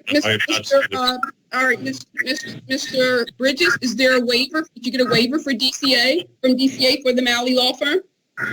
No. Yes, there is. Oh, geez. Is it attached, Mr. Cruz? Yes, I have it, and I have the waiver number if you like it. If you'd like to hear it. Well, I'm glad that you have it, but I don't see it on with the council. It is part of the attached documents that were submitted to the clerk with the resolution. If I missed it, I apologize. So it has been approved, but again, I don't understand. They did an investigation on a case for one of our boards. They did it during the year 2020, and they were not under contract, Mr. Bridges. So how were they doing work for this city, and the contract is just getting in front of us? Council President, can you help me out here? No, that's what the law department is for. Okay. Because the only thing if they did work for us in the prior to this contract and their contract expired, then the only way that they could have done work for this body to represent any of the boards or any other entity, they would have had to either had a new contract or the contract that they had should have been extended. And I believe that's the process. Am I not correct, Mr. Bridges, in the process? Excuse me, Council President. If they did work for us in the past. If they did work for us in the past, they have a contract, but they have a legal obligation to continue work until we say cease and desist. Once a law firm enters into an obligation or an attorney enters into an obligation to represent anybody legally, they cannot simply because of the lack of renewal of a contract or putting up of a new contract, abandon that attorney-client relationship and that representation. Okay. And so let me know that's that. Mr. Cruz. How does contracts work in city? Because since I've been on council, this is new to me. And I'm sure it's new to everybody on this council, because this is not how we contract in the city of Trenton. So what is the procurement process, Mr. Cruz? When there is a extension or a change? I'm not talking about extension or change. I'm talking about the attorney representation of a client. An attorney cannot simply abandon the representation of the client because there's not an extension of a contract or a new contract. What I asked about the Malley law firm is, this is a new contract. And I asked, have they done any work for the city prior? and you said no. And then you just introduced that they had a contract, but it expired. They had a contract to represent ethics. The same How long entity. did they continue? When did that contract? But when did that contract expire, Mr. Bridges? 2020. No. When? What month? I don't have the exact month. But that expire in June because all of our contracts end in June, and new contracts are granted in the last part of June for the new fiscal year, which begins in July. Correct. Mr. Bridges, I think that this is a conversation that has to be cleared up because I don't believe that we've had other law firms that had handled cases, workman comp, Trimboli, and all of those law firms. But in order for them to continue, they had to come in front of this body in order to be granted a new contract. They just could not continue the work just because they started it, because they had a client.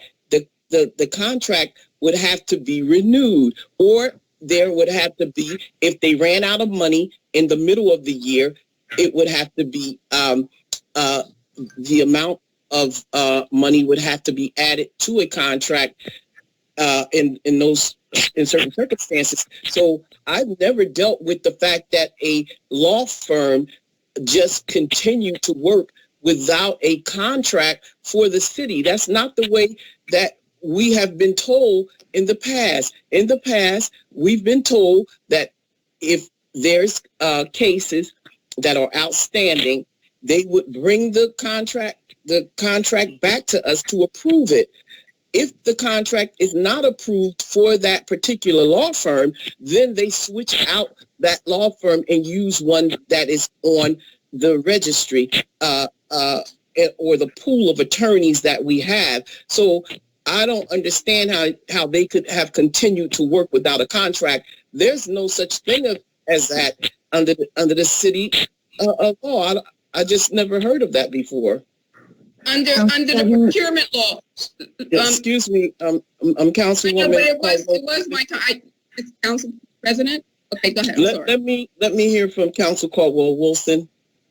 Yeah, I'd like to ask Mr. Bridges. So the Ethics Board is a separate autonomous entity from the city and from council because they do represent complaints, ethics complaints that come in about the city functioning or about boards or about council people or anybody that works in the city.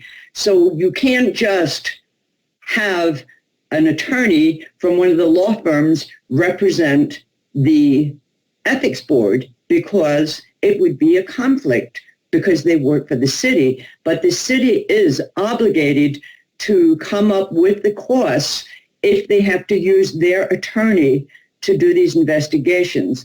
And I agree with the council president, there should have been an extension on this contract and there should be more communication between the ethics board and the law department as to what they're doing so that they know that they're going to have to file a case or they're going to have to do some law work.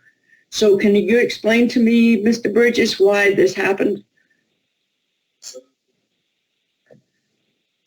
As I understand, they were retained specifically to represent the ethics board. Similar to other attorneys, for example, Mr. Kaloji, who was representing counsel for a period of time, he was working without a contract. There comes situations where the representation is needed and it doesn't have time to go through the processes of getting approval. Again, you guys were represented by counsel who did not have an approved contract in place, but work needed to be done. I came to this part. Can I let Mr. Bridges finish? I came into this office 2 weeks ago. I was provided these resolutions and looked at them with respect to the form of legality. If there are any issues with these, I am more than happy to sit down with whoever or to further vet them to figure out whether or not they are proper or what needs to be done with them. In terms of what happened, I think that in this case, Mr. Bridges, that you need to pull this.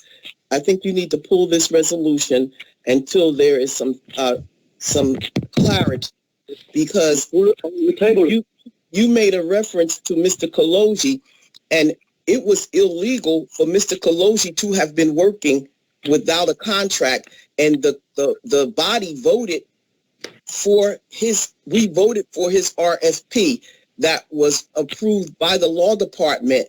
And so once we voted on that, it was voted on and it passed through the body, and then the contract went up to the mayor's office and was never signed.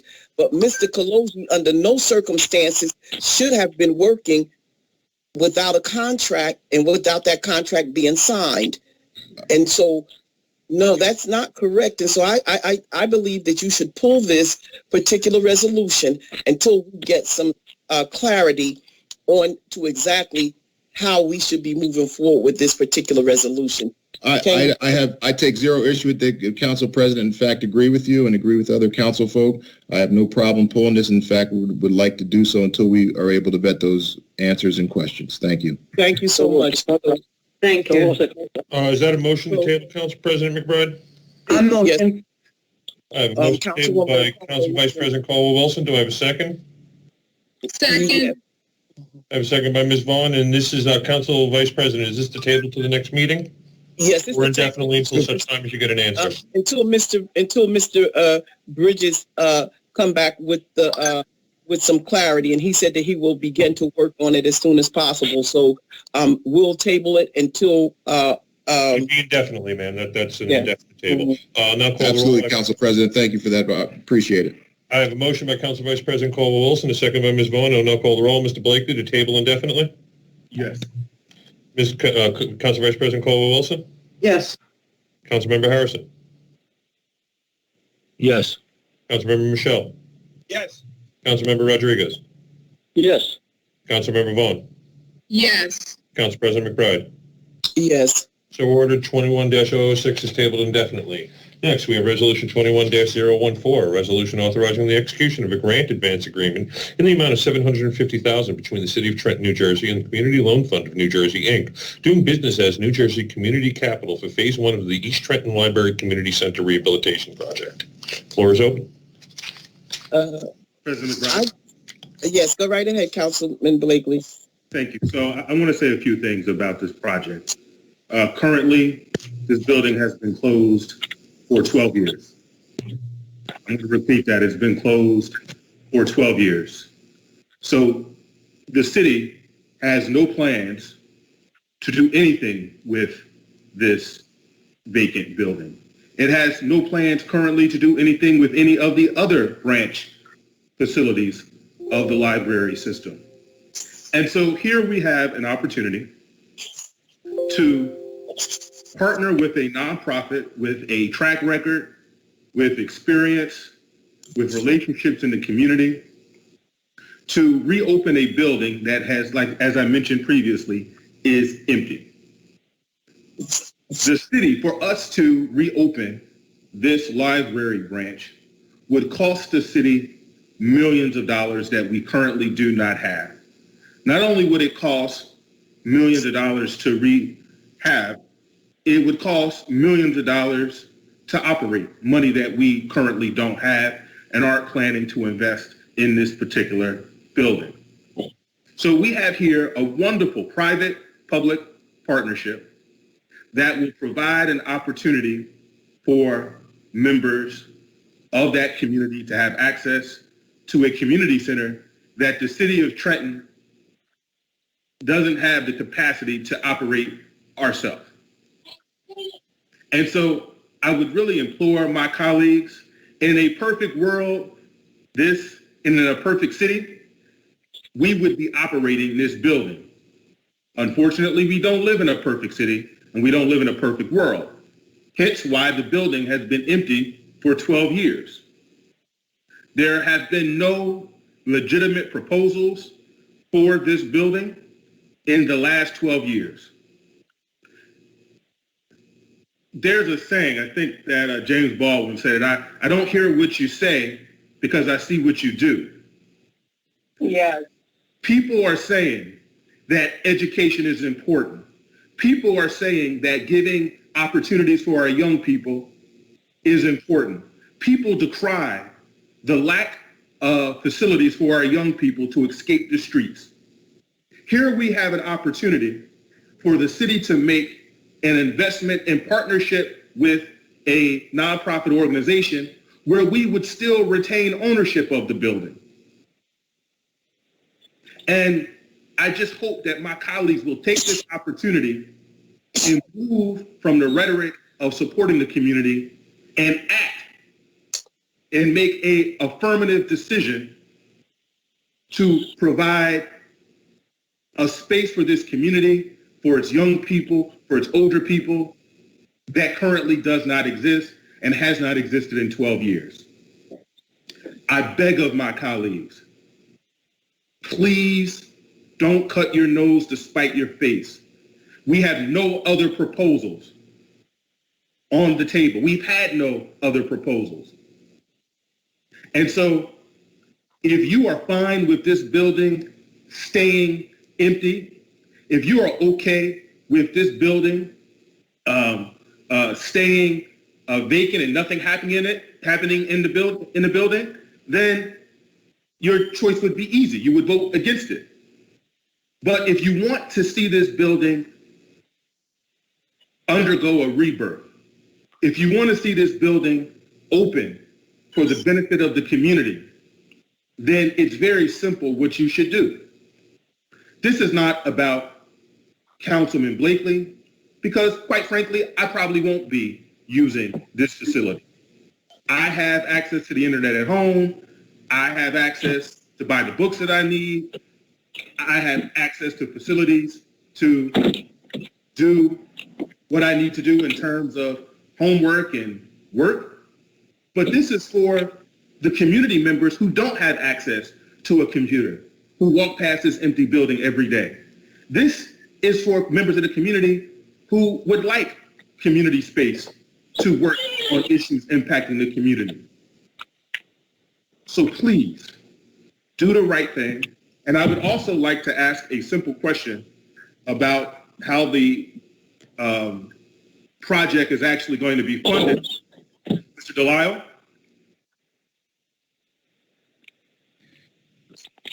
I'm here, if I'm permitted to speak, with respect, Council President.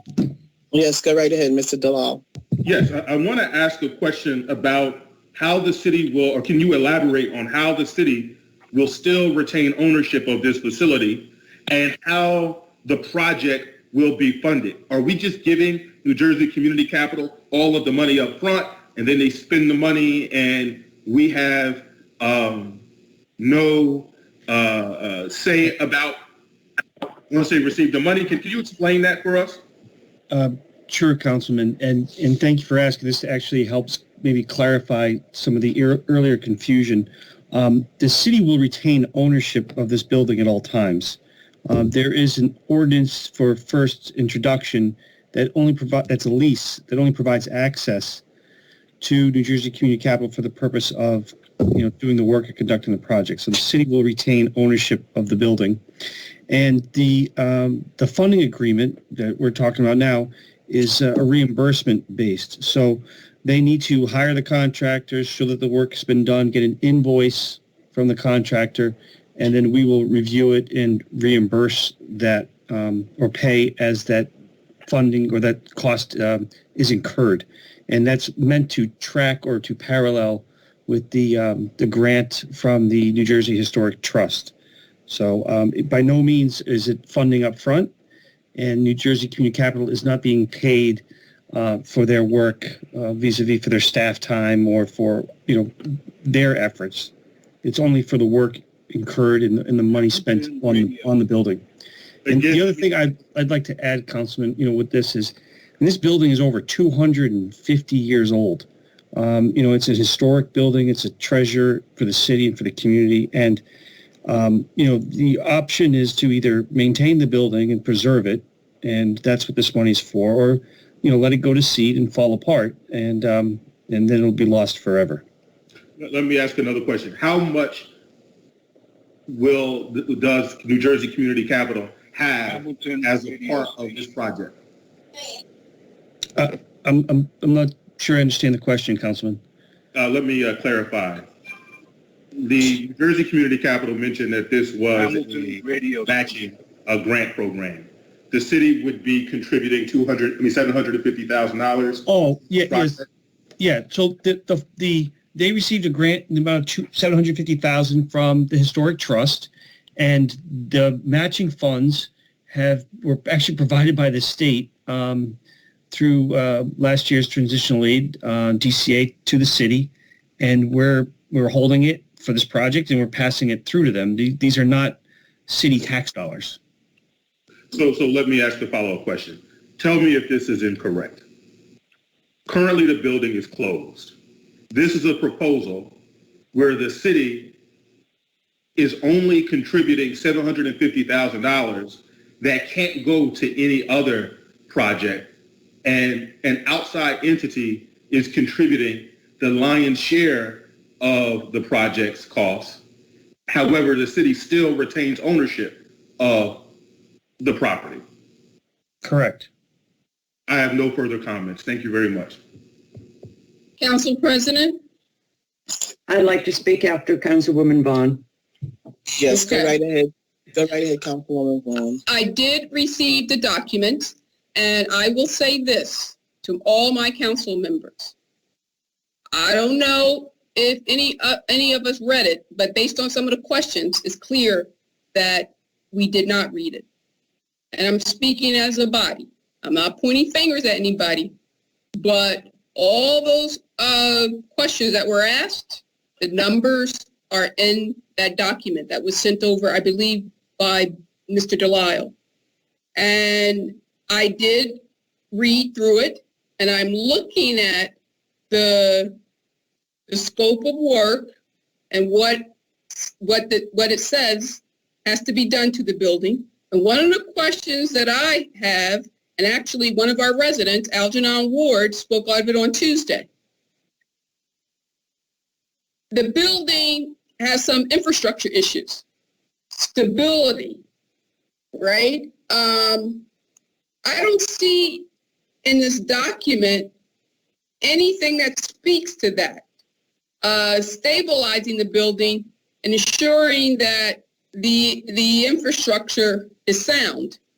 And because the building is so old, and we had a resident come on this evening who worked in a prior administration in 2010, said that when they did the assessment, the building didn't pass the test, that it was deemed a tear down. Is that accurate? Is that accurate? So that's something that I have major concerns with, because why throw, it's this old saying, well, I don't know if it's an old saying, I think in any financial deal, it's always that question, or any project, that question is always asked is, why throw good money after bad? So it was the question that we all had to answer about our historic high school, that building was historic. And many of the residents didn't want that building, the building. We wanted to save that building because it was of historic nature, same as the East Trenton Library. But, greater minds prevailed, and they came up with, that building's it can't be saved. The damage is too extensive. It's a total tear down. Have we done that assessment over at the East Trenton Library? Councilwoman, the grant funding that was provided for this and the project is to preserve this historic building. Okay, I'm asking, but again, that's not my question. Mm-hmm. My question is, are we throwing good money after bad? So, again, a man, one of our former residents came on. Woman Vaughn, yes. Could you allow him to answer your question, please? Councilman McBride, but he didn't answer my question. That's why I had to reiterate my question. Okay, so if you would tell them to answer the question. I asked the question, are we throwing good money after bad? And I looked at the cost estimates here, I guess, of the project, which I know probably you didn't read it. So I'm asking, I don't see that piece of work described, that the structure of that building is sound. Has anybody done a structural assessment of that building to know whether are we throwing good money after bad? I see that we're looking at repairing it and patching it and doing some masonry and cleaning and repointing, but those things don't speak to the structure. Rather, it's cracked. It could be cracked where you can go in there and paint the walls and point, but if the structure is not stable, all of that is for nothing, right? So I'm asking Mr. Delisle, has that work been done? Has that analysis been done? Has a structural engineer has been called upon? I'm not talking about the architects. I'm talking about a structural engineer. Have that assessment been done? Yes, there was a structural assessments of the building that was done as part of the pre-development work, and it was determined that the building was basically sound, certainly given its age, and that it was feasible to repair it. And that's why when you talked about good money after bad, the money being spent on this is historic preservation money. It can only be spent on a project such as this. Okay. So I just wanted to ask another question to Ms. Sterner and or Caitlin Fair, because Caitlin is now a program manager at the New Jersey Capitol as well. Is that correct? So I want to ask both women. They've heard the comments of some residents that are not that doesn't have confidence in New Jersey Community Capital or this or the initiative or the plan. They said that you guys have not engaged them, that you come into the community and pretty much tell them what it's going to be and how you're going to do it. So yes, I hear that there are, the side of the community are people who are very happy with what's being proposed. So, but I think that when nonprofits partner with communities, like communities of color, low income, it's very insensitive based on our history as African Americans. We are very sensitive when folks come into our community and want to tell us and don't want to partner with us. So I don't understand how we are forging ahead in light of a good percentage of the community is saying we have some concerns about this New Jersey Community Capital. We've called them and they don't even call us back. So who is this Brad Harrington? Is it Brad Harrington? Ms. Sterner, can you speak to that?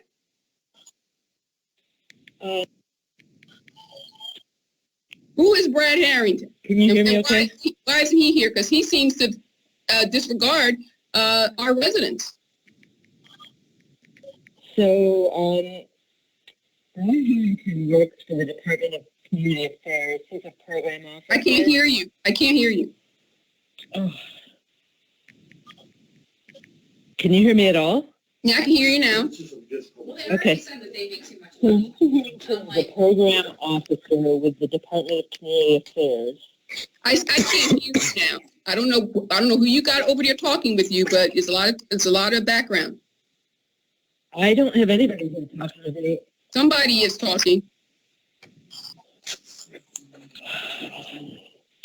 Okay, I apologize. I don't know why that is, and I don't know how to block it, and my computer is not working. So, can you hear me well enough to? Yes, I can hear you. Who is Brad Harrington?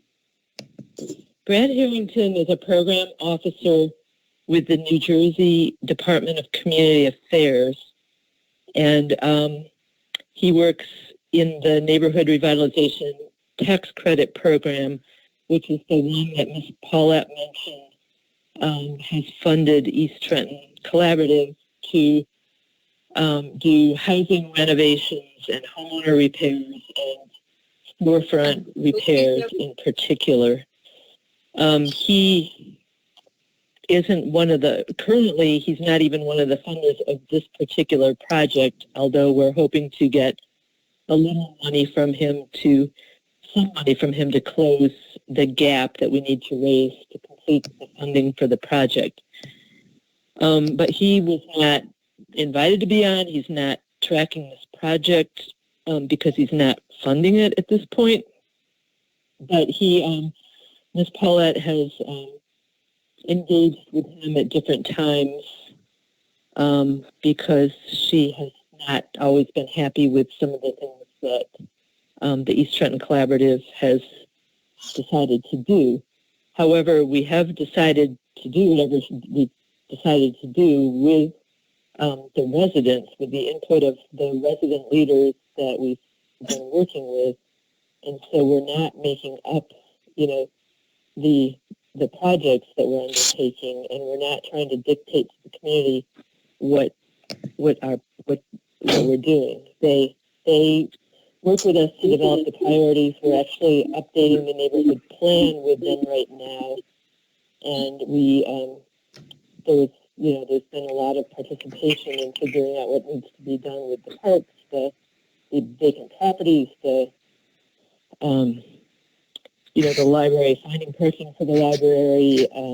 They want us to do the next steps of doing a business improvement program to support the local businesses so that they can hire more people. There's a whole range of things that are going on. These things are formed by the residents. Yep. So I understand, and I'm just hoping that you listen this evening to a lot of the concerns that they may not agree with your organization. Because if you ride through East Trenton and North Clinton Avenue redevelopment zone, I know right now, right, there were projects on the books to renovate and address Grant Avenue Park. I ride over there now. That work still hasn't commenced. There hasn't been any work over there, and the council here has passed money for that to happen. I'm looking at Hart Avenue several months back. We passed a grant for development of a couple of homes, renovation of a couple of properties on Hart Avenue. You need to stick to this particular. I'm speaking to the New Jersey community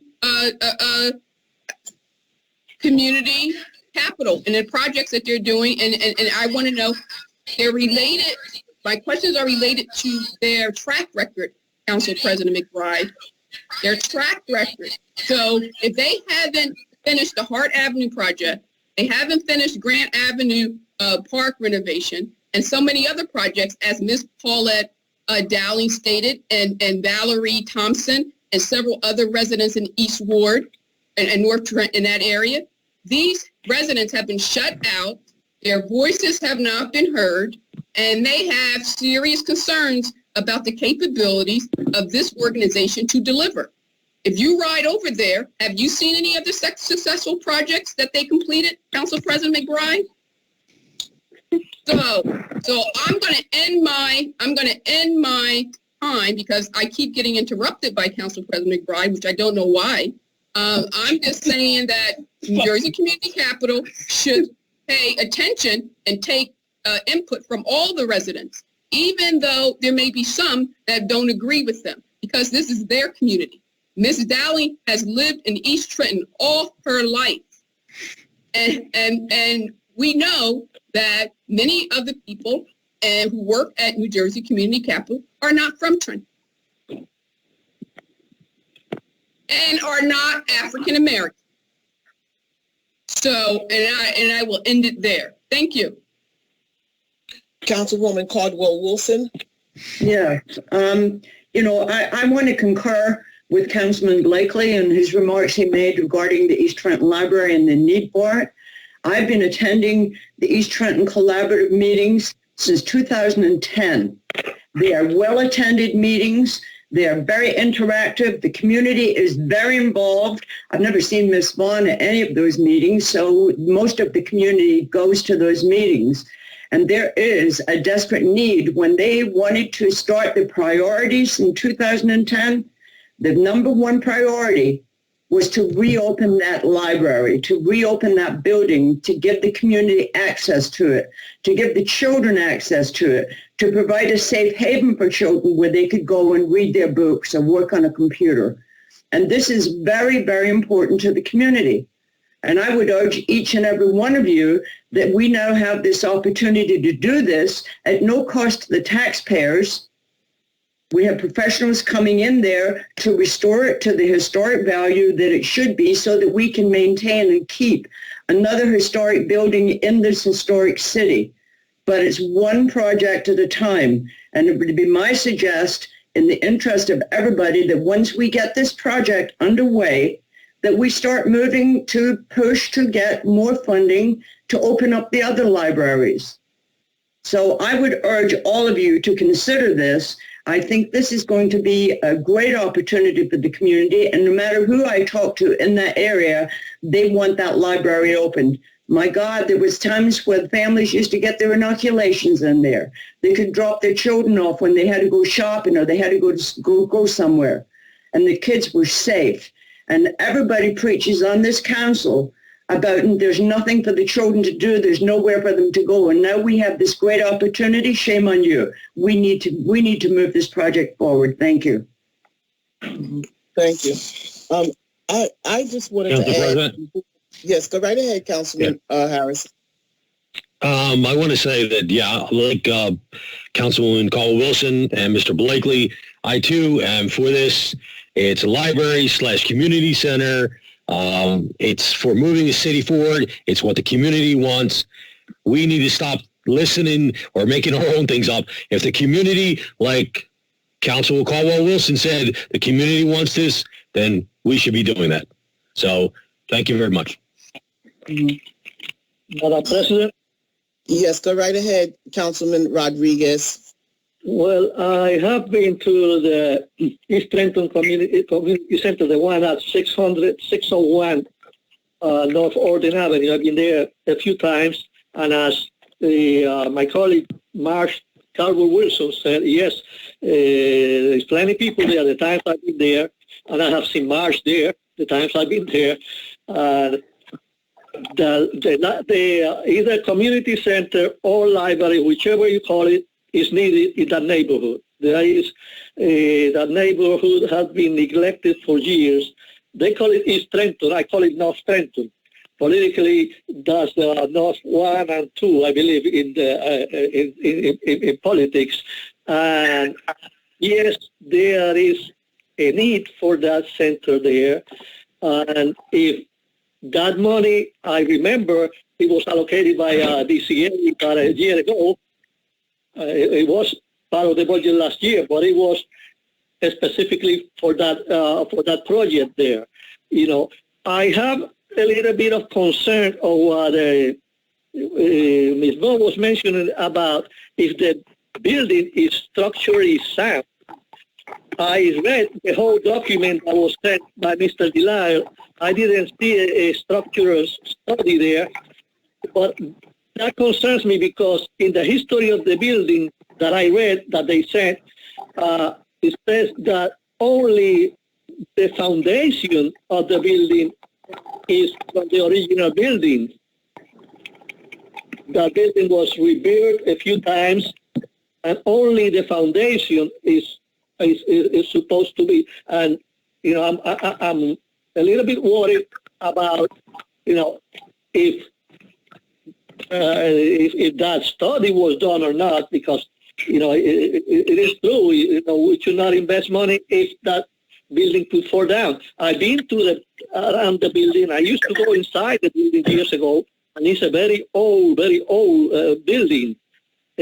Historically, I don't know how it was determined to be historically, because according to the history of the building that I saw it today, I read it this morning, only the foundation is the original historic part in a way, because it was rebuilt a few times. But I definitely agree that having a community center there is excellent. Thank you. Thank you. I just want to add this, and then we can go on to the vote.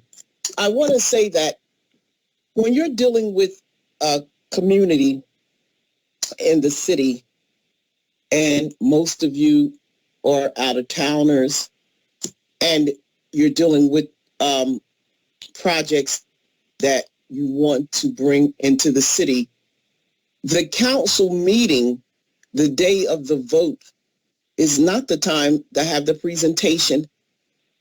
We had to ask for the plan on Tuesday.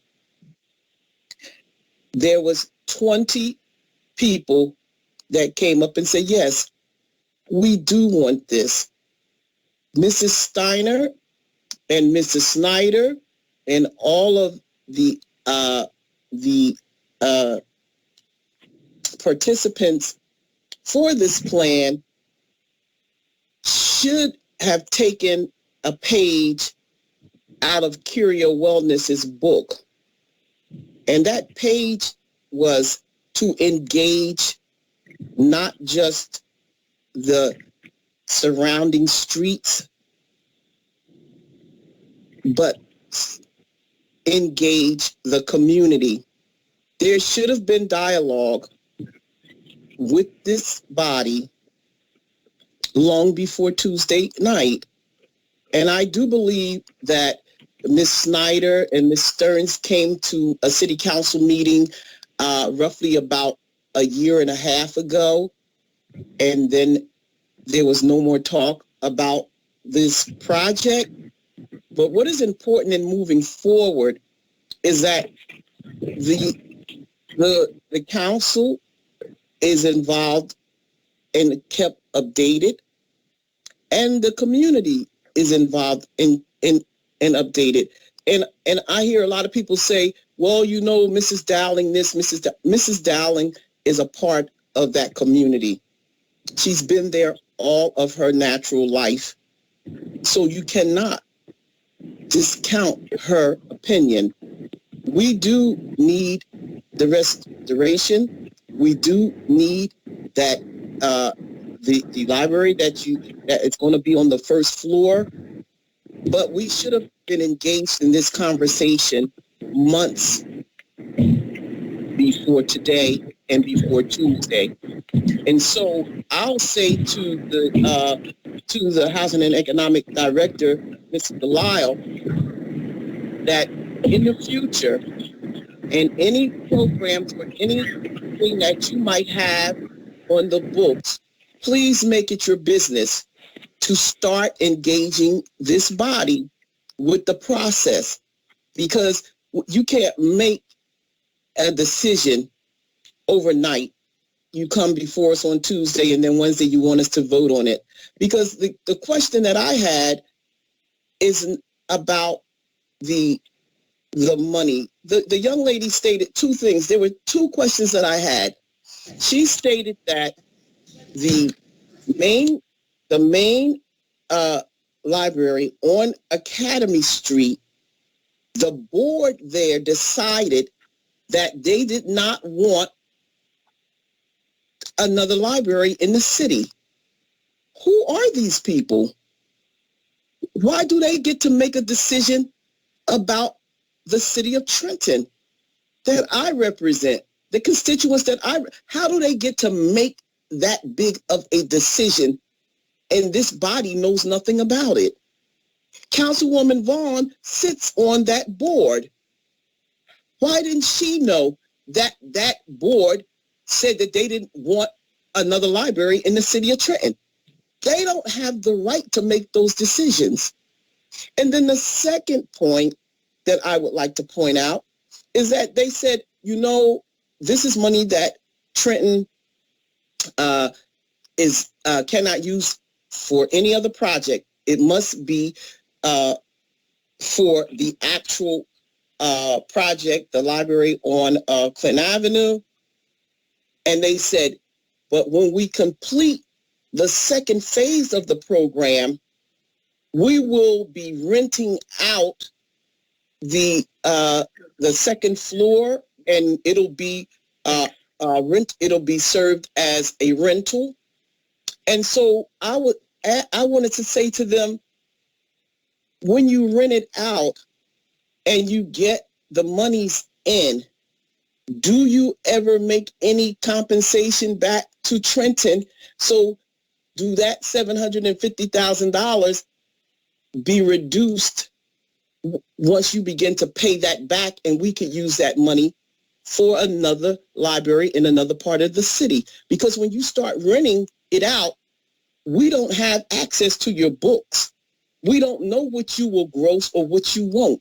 Because once you leave with that $750,000, we do not know how much money you will take in.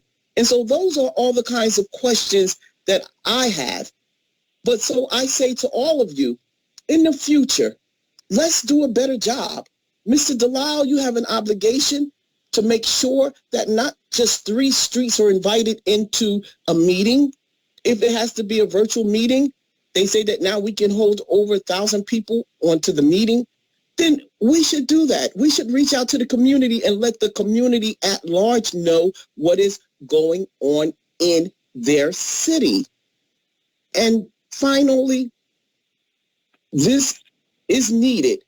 But I remember when we voted, when I was on the last council, and we voted to put a brand new roof onto Trenton High. That roof cost us $2 million in bonds that we are paying back now. And 6 months later, they tore the building down with a brand new roof on it. So the question that Councilwoman Vaughn asked is a valid one. Are you throwing good money to bad? Where is the paperwork that the engineers looked at this structure of the building? Those are all valid questions. And no one said, hey, we don't want to vote on it, but the questions have to be asked and they should be answered, but it should not be 2 days before we're to vote on it. And those are my sentiments. And I thank you all. And Mr. Collin, you can move to the vote if that's what's up now. Yes, ma'am. Resolution 21-014, resolution authorizing the execution of a grant advance agreement in the amount of $750,000 between the City of Trenton, New Jersey, and the Community Loan Fund of New Jersey, Inc., doing business as the New Jersey Community Capital for Phase 1 of the East Trenton Library Community Center Rehabilitation Project. Do I have a motion? So move. Second. I have a second by Council Vice President Caldwell-Wilson. I'll now call the roll. Mr. Blakely. Yes. Council Vice President Caldwell-Wilson. Yes. Mr. Harrison. Yes. Mr. Michelle. Yes. Mr. Rodriguez. Yes. Ms. Vaughn. No. Council President McBride. Yes. Resolution is so ordered, 6-1. Next, we have Resolution 21-015. A resolution awarding a contract through a fair and open process in accordance with NJSA 19:44, Cap A-20.4 et sec. To multiple vendors for demolition consultants for professional engineering and construction administration services for the Community Development Block Grant, CDBG program, Neighborhood Redevelopment and Revitalization Private NRRP program, and other funded work in an amount not to exceed $600,000 through RFP 2020-46. The floor is professional engineering and construction administration services. For the, I got it. I got it. I had to pull it up. Thank you. Yes, ma'am. The floor is open. Yeah, I just have a quick question, Council President McBride. Go right ahead, Councilwoman Vaughn. So this $600,000, one of our residents, I believe it was Ms. Garrett, talked about a strategy of how to, demo houses that are in the same block, in the same vicinity, right? It seems like we're doing it in piecemeal. So The $600,000, Mr. Delisle, how's that going to be actually allocated? What are you going to use it for? Council President, respectfully, may I respond? Yes, go right ahead, Mr. Delisle. Thank you, Council President. Councilwoman, the money will be allocated amongst the 4 engineering firms, $150,000 each in term contracts, where it would be a not to exceed amount, and they would be issued task orders to assess or prepare bidding documents for various groups of properties, say on average 10. And yes, we absolutely would look to group them based on their proximity. So if we had a couple in one street or one block, or that we would look to group those together, certainly to gain efficiencies from their proximity, and then issue them in bids or to solicit contractors in that same grouping.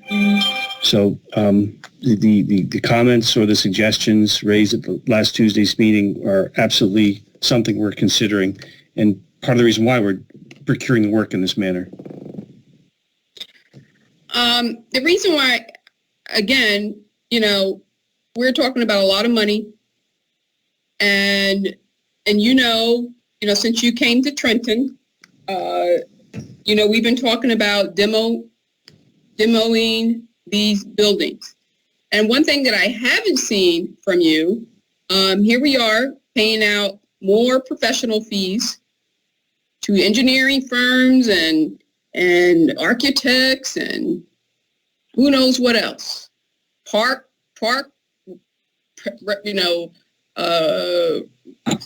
Preservation folks but still our city still looks like crap. So we're paying a lot of these professionals to do all this work at a high price tag, but we get our city looking like it does.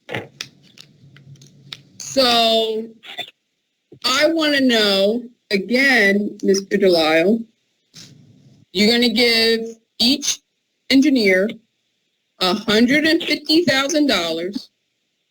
How much is that money going to go to? You said to demo a home is $35,000, right? If I recall, it's like $35,000 per home, right?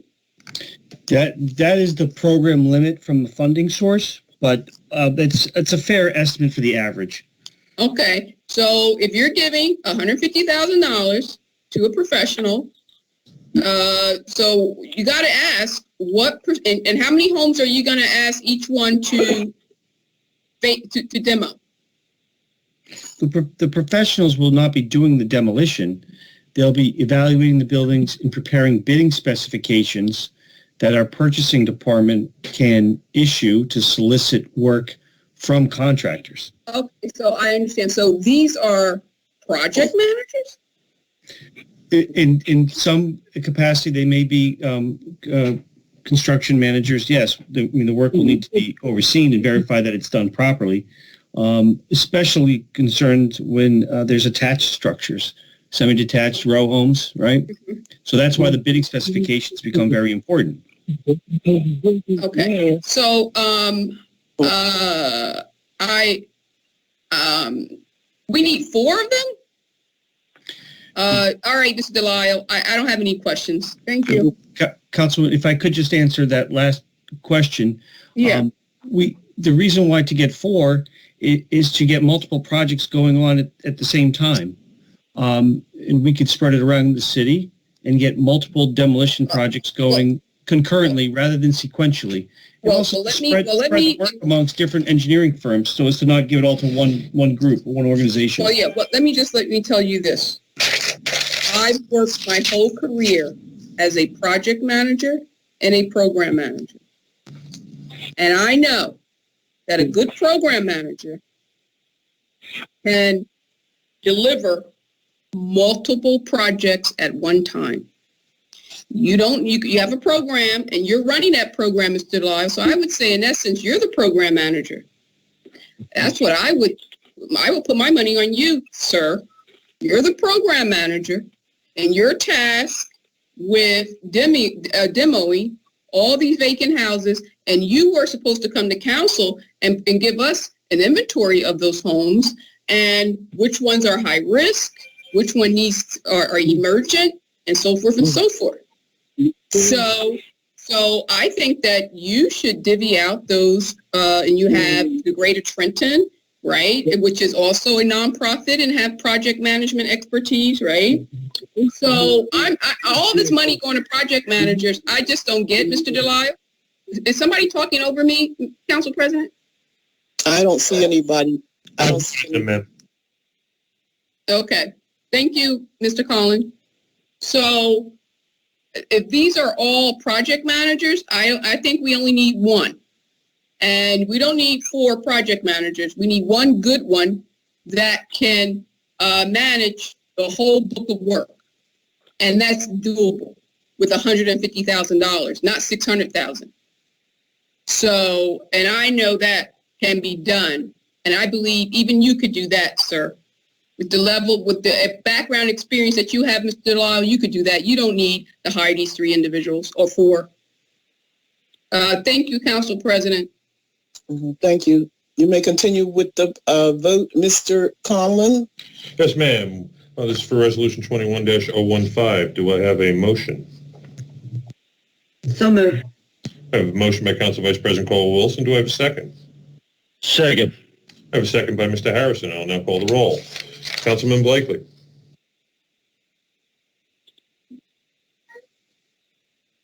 Councilman Blakely, sir, your vote? Yes. Councilman Blakely votes yes. Council Vice President Caldwell-Wilson. Yes. Councilmember Harrison. Yes. Councilmember McBride, or I'm sorry, Councilmember Michelle. Yes. Councilmember Rodriguez. Yes. Councilmember Vaughn. Absolutely not. Council President McBride. No. So ordered. Passes by a vote of 5-2. Next, we have Resolution 21-016, a resolution authorizing the acceptance of online auction successful bids and authorizing the sale of city-owned properties. Floor is open.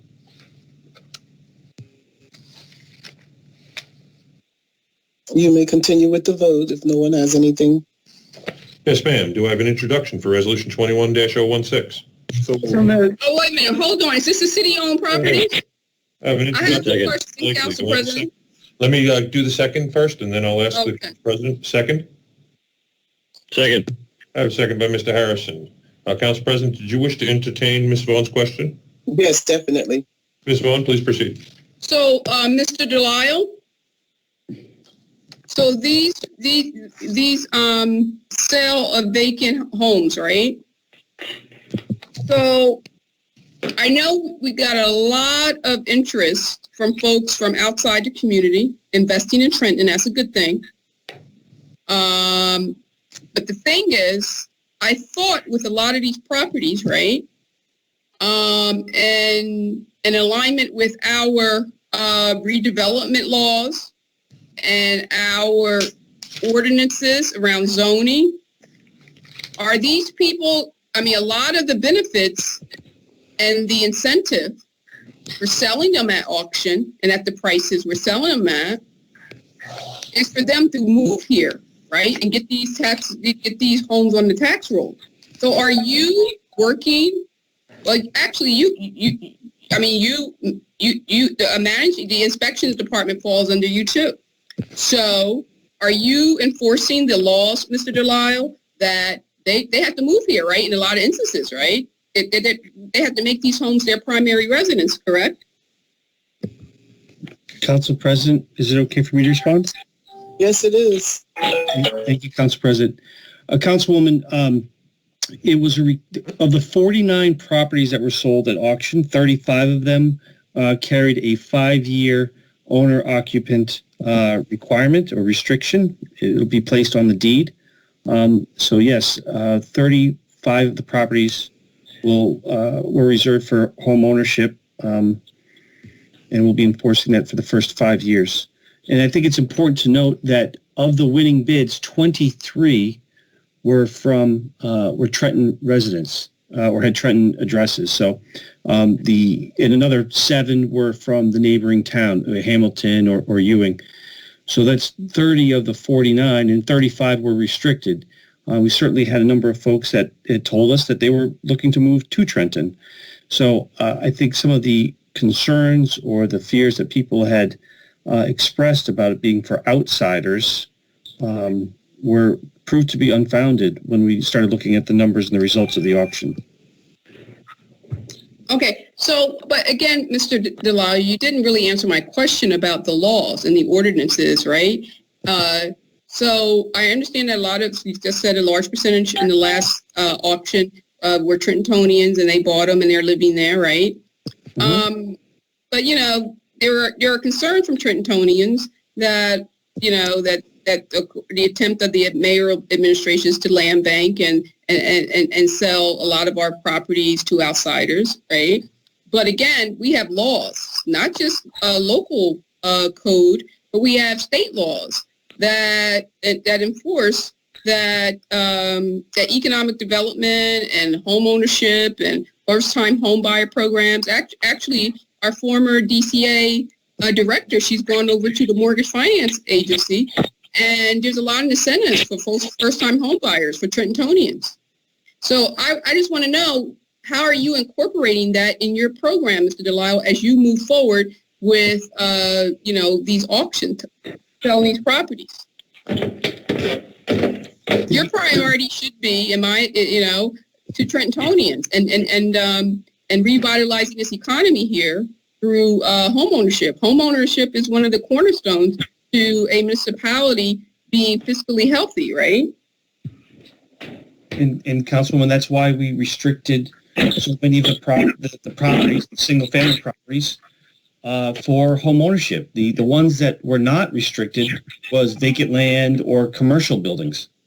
Okay. All right. So are you enforcing the ordinances that people have to, when they buy these homes, there's a certain period of time that they have to get them renovating and getting them to curb appeal? I guess that's, for lack of a better term, right? Oh, getting them, right? Yes, of course, Councilwoman. The contracts of sale will require that they repair or renovate the properties within 12 months. The deeds will require the home ownership restrictions, and we'll certainly flag them that they don't get turned into rental properties. But if they try to come and register them as rental properties, they'll be flagged that that's not permissible. Okay. So absolutely, we'll be enforcing those rules. Okay. Thank you. Because, there are a couple of homes on West State Street that are beautiful that were bought on auction last time. And, I'm going to be, and of course, I'm not just me, a lot of my resident neighbors have called it to my attention as well. And we all want to see those properties renovated. We don't want to see them purchased and sit there for another 2 years, right? Sure. Untouched. So, are you beefing up your internal housing inspections department? Because you don't have any housing inspections inspectors to get out around the city to do that work, right? To ensure that people are compliant with the code. Certainly, Councilwoman, staffing levels are a challenge for not just my department, but across the city. And I'll certainly look forward to discussing that further with you during the budget hearings that are going to be coming up, right, in appropriate staffing levels. I think merging the departments should provide some benefit there, because previously the housing inspectors were not part of the real estate where the land was being sold, so there was a bit of a disconnect there. But excuse me, Councilwoman, we'll certainly look to use technology to the extent that we can to help better track and manage the properties that are sold, that they can get flagged and we can share data. But it's certainly a challenge, and we'll keep working on it. Okay, but we have to succeed. We can't just keep working on it. We have to have some results here, Mr. Delisle, right? So all I'm saying to you is, we know that the inspections department is under-resourced. And now that you're rolling out your plan of selling these vacant homes, people have to be held accountable that means the only way they could be held accountable to developing them and enhancing them and making sure they have nice curb appeal. You got to get the inspectors out there. How are you going to hold these new homeowners accountable and making sure that they're complying with the code if you don't have the resources to do it? I can't hear him. He didn't say anything yet, Councilwoman. Oh, I'm sorry, Council President. Well, how are you going to get all of you rolling, you selling these houses, and kudos to you, congratulations. You're doing a great job with that. You're selling them, people are buying them, but how are you making sure, if you don't have the resources in the inspections department, how are you going to hold these, how are you going to govern this process? So, Councilman, if I'm understanding you right, you're asking me how am I going to do it if I don't have the resources? I know, that's what I'm asking you. How are you going to do it? I want you to tell the people in the council, how are you going to do it? We can't keep having these people buying these homes and they're not going to follow the code, and then we don't have anybody to go out there and hold them accountable. We have to beef up. We have to ramp up resources if we're going to, in the midst of deploying a major program like this. Mm-hmm. I mean, then you're going to fail. All your effort's going to be for nothing, right? So what are the plans? Have you spoken to the mayor about getting you some inspectors in that department? Councilman, like I mentioned, I'm looking forward to discussing that with you during our budget hearing, and certainly that, looking for additional inspectors and additional resources is part of that. And I'm thankful for your support with looking to supply additional resources for those efforts. I can't say. Well, okay, I understand. Well, all right, Mr. Delisle, we're going to be in your budget hearing, and I want you and the mayor to commit to getting more inspectors in that department so that you can get out here so they can get out here in the streets to make sure people who bought these homes are compliant with the code. That's all I'm saying. And if we don't have that, then our city is going to continue to look like it is. Nobody's going to renovate their houses to code. Okay. And then we still got to hold the people who are already not compliant with the code. We got a lot of those too, right? A lot of homes out here where these homeowners and investors aren't compliant with the city code, and the houses look like crap. So I don't want to sweep this under the rug, but we can't do it here tonight. But I want you to keep this question in the back on the table: is ramping up your resources in the inspections department, housing inspections, for these individuals to go out and review all these houses and making sure these people are doing the right things. Thank you, Council President. Jesus Christ. That was Amen. Jesus Christ, amen. That was rude. I don't know who said it, Council President. It wasn't me. It was rude. Mr. Collin, may we continue?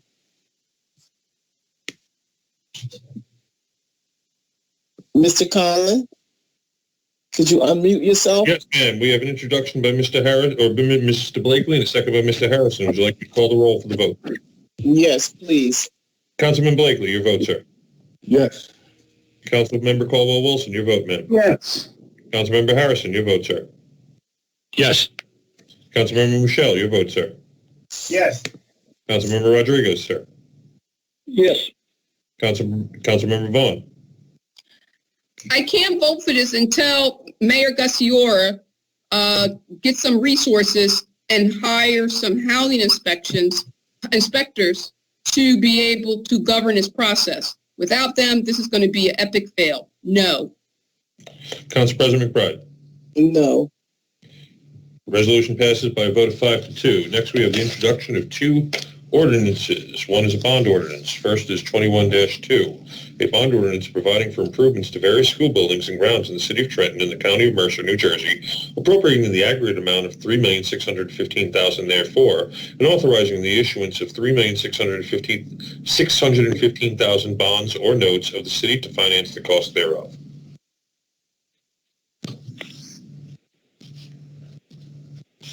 Do I have an introduction? So moved. I have an introduction by Mr. Blakely. Do I have a second? Second.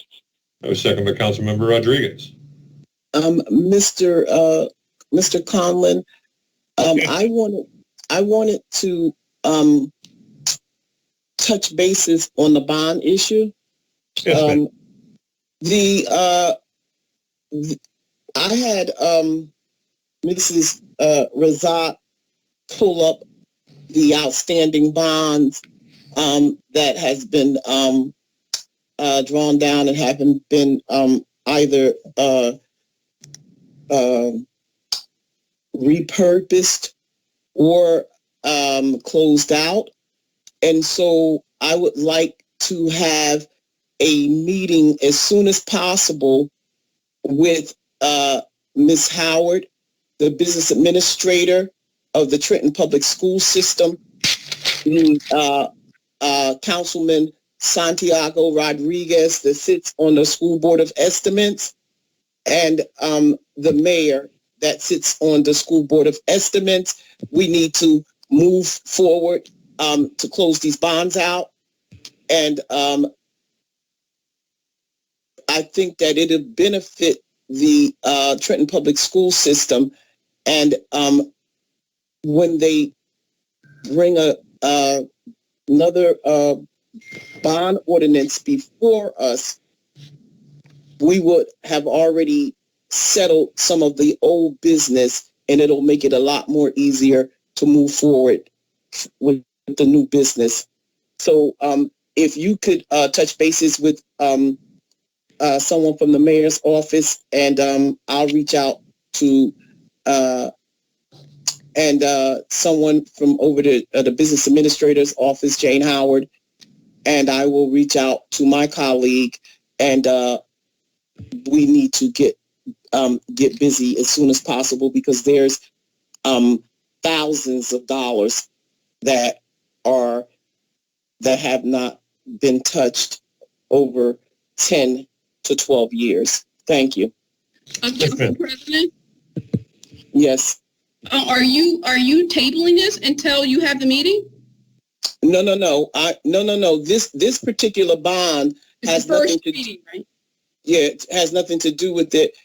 It's just that because they have so many outstanding bonds, this particular bond did not have to be for such a large amount. If we could have repurposed the bonds that they had already and actually cut the size of this one down, had they checked their books, had somebody did their homework. So we're going to move forward with that. Wait a minute. Can I make a comment? Can I have a question? I have my hand up. Wait a minute. No, ma'am, this is for council only, public portion. I'm on the school board, and I have the answer to your questions about It the is bond. still not a public hearing. You have to be recognized by council. This is council's time, ma'am, please. So, Council President, can I make a comment, Council President? Yes, go right ahead. Thank you. So, there was a question about the bond. One of the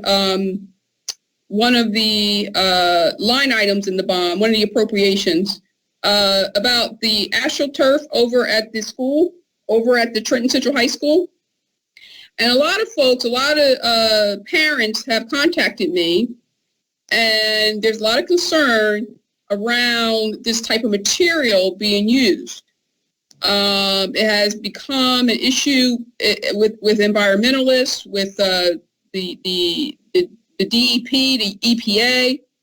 So why are we investing in this type of material when folks are moving to more greener type solutions that are green compliant, so to speak? So so to that end, I mean, I know this is, I mean, we're not going to vote on it tonight. We're going to second reading, right?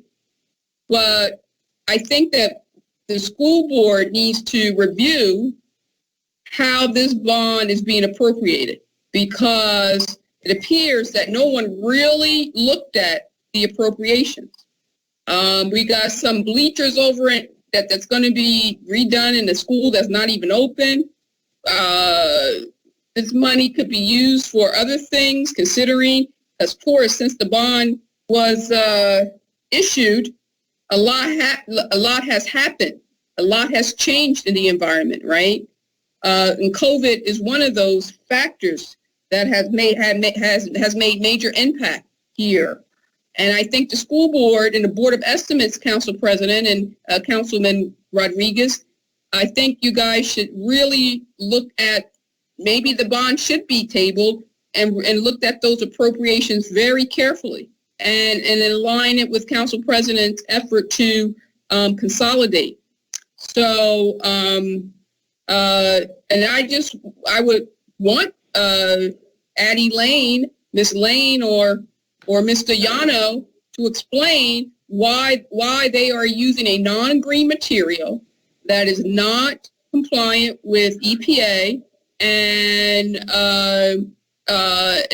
you know, are there other solutions for athletic fields current day? So that's what I think they need to examine before they make that investment, before the city make that investment. They can get that back to you in writing because this is just a first reading. Thank you. Yeah. And Council President, is the bond attorney on? Is Mr. Everett Johnson on the line from Willent's law firm? I am on. Can you hear me? Yes, we can. So, Mr. I just want to, well, you can introduce yourself, Mr. Johnson, but we had a couple of questions about the bonding over at the school board. And would you be able to give us an overview as to the position, you know, how much it is and what our debt service obligation is to date? Am I allowed to speak? Yes, go ahead. Sure. Good afternoon, or good evening, should I say. This is Everett Johnson, bond attorney for the city of Trenton, from Let's Go and Spitzer. Your question was about the school district. You're the bond attorney. Sure. I just want to make it clear. You're the bond attorney for the city of Trenton, the general department, but you're also the bond attorney for the school district of the city of Trenton, correct? Technically, yes, but I'm not hired by the city, the school board. I'm the bond attorney for the city, for the school board, because they issue their bonds through the city. So whoever the bond counsel is for the city is by de facto bond counsel to the school board, but they don't hire me separately. Yep, I just wanted to know that because sometimes the school board think they're a separate entity. Thank you. I just want to make that clear.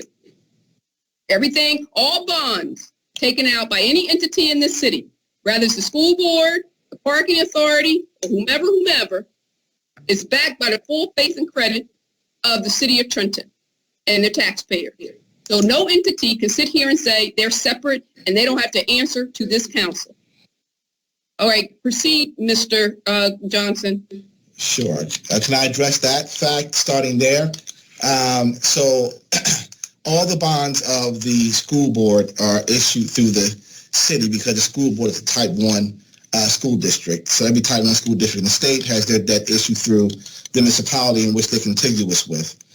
However, the debt of the school board is paid out of the school board's budget and not out of the city's budget. So even though the bonds are issued through the city, the debt is actually paid out of the budget of the school board. And so it does not impact the city's debt. The school board's debt is a deduction from gross debt of the city to determine the city's net debt. And the city's net debt was used by the city to determine its borrowing capacity. So any debt issued by the school board does not impact the borrowing capacity or debt of the city for any of its projects. However, Mr. Johnson, having said that, but if the school board cannot cover its debt for whatever the reason, who's obligated to pay that debt? Well, that the school board's debt has to be included in their budget by statute, and their budget is raised by taxes, like the city's budget is raised, and so the scenario where the school board would not have any money to pay debt service on the bonds would have to be very, very remote because it has to be included by statute in their budget that's approved every year. But it is debt of the city. And so I guess technically, legally speaking, if for some reason, and, you know, I've not known this to happen in the history of the state, but I know what you're getting at, that it is debt of the city. The city's name is on the debt that's issued. And so, yes, it would be paid by the city if, in fact, there was a default by the school board in paying that debt. Okay. So the reason why I say that is because there are times where the school board... Mr. Everett came on to talk about the bonds and the issue. Can he continue, please? Mr. Everett? Yes. Was there a particular question you want to know about it specifically, Council President? No, Councilwoman Vaughn had asked several questions before you came on. Yeah. So, can I speak, Council President? Yes, go ahead. Yeah. So I want to know what the exposure is over at the school. Well, how much bonds, how many bonds have been issued over the last 10 years? Do you have that? Do you have that number? I do not have. I was not representing the city for the last 10 years. I don't have that number. I can absolutely obtain that number for you, but I don't have that number readily available. Oh yeah, that's fine because as Council President stated, this is first reading, so you can come back and tell us that before we take it to second reading and approve it. So if you can get back to us, absolutely, and tell us what the exposure is to date, what the position is, how many bonds have been issued to date, and what the debt service on those bonds. And as Council President stated, that she had compiled the number of bonds, but I would be interested, and I guess a lot of folks would be, as to what has been issued and what still remains and where we can consolidate. That'll be good. I can get that information for you, no problem. And Mr. Johnson, is it feasible to optimize bonds that have been issued across the city and optimize our debt servicing payments? Can we do that? Because I believe you were working on that to optimize the debt, take a look at it and see whether or not there is opportunity for us to save some costs and payments. I think that was probably a financial advisor that would have done that. You guys have a separate financial advisor whose role it is to analyze the finances, determine interest rates, predict ways in which the city can save or benefit from refunding bonds, issuing new debt, the proper time to go out to issue debt. So that would be the role of the financial advisor to actually look at the financial aspects of the city's debt. My role is mainly the legal side of it, determine whether we can do so on a legal basis and drafting legal documents, but that would not be something that I would necessarily take onus of, because that would be providing financial advice. Okay. So is Mr. Cruz on the line, the business administrator? We let Mr. Everett finish up, please. Oh, okay. No, I was going to ask Mr. Cruz, who is our financial advisor, Council President? Okay, go ahead. You're right. Go ahead, Mr. Everett, Mr. Johnson. Right. So I'm trying to, as you're speaking, pull up some schedules that I was sent in terms of school bonds.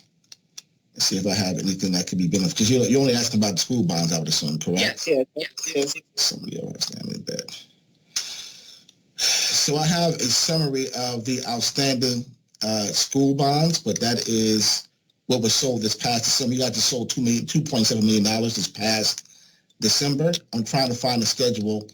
Once again, that's prepared by the financial advisor, but he did send me at some point schedules that would have listed all the outstanding school bonds of the city as of that point in time. And I'm sure that I do have that information. And while we're talking, I'm trying to scroll and see if I can find those schedules he sent over at some point in time to me last year to get that number. Mm-hmm. It sounds like that's the only thing you're asking for right now is how much debt is outstanding how much school debt is outstanding currently. Correct. Right? And then you all separately want to know how much school debt was issued in the last 10 years. And I say separately because some of that debt might have been paid off already. Correct. So there's a distinguishment between what's been issued and what's currently outstanding. and I intend to get the answers to both. Mm-hmm.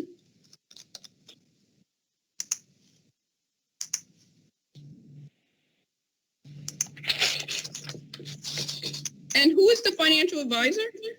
Neil Grossman from GB Associates. This is my first time hearing of him. He's been there as long as I have. He was actually he's been with the city before I was hired.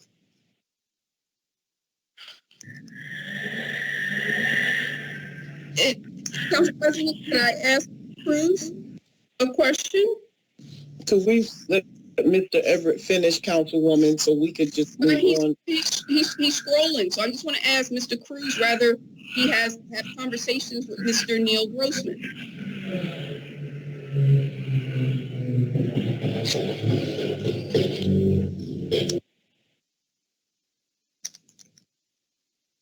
I don't know if he's on the phone. Maybe Janice Shohar?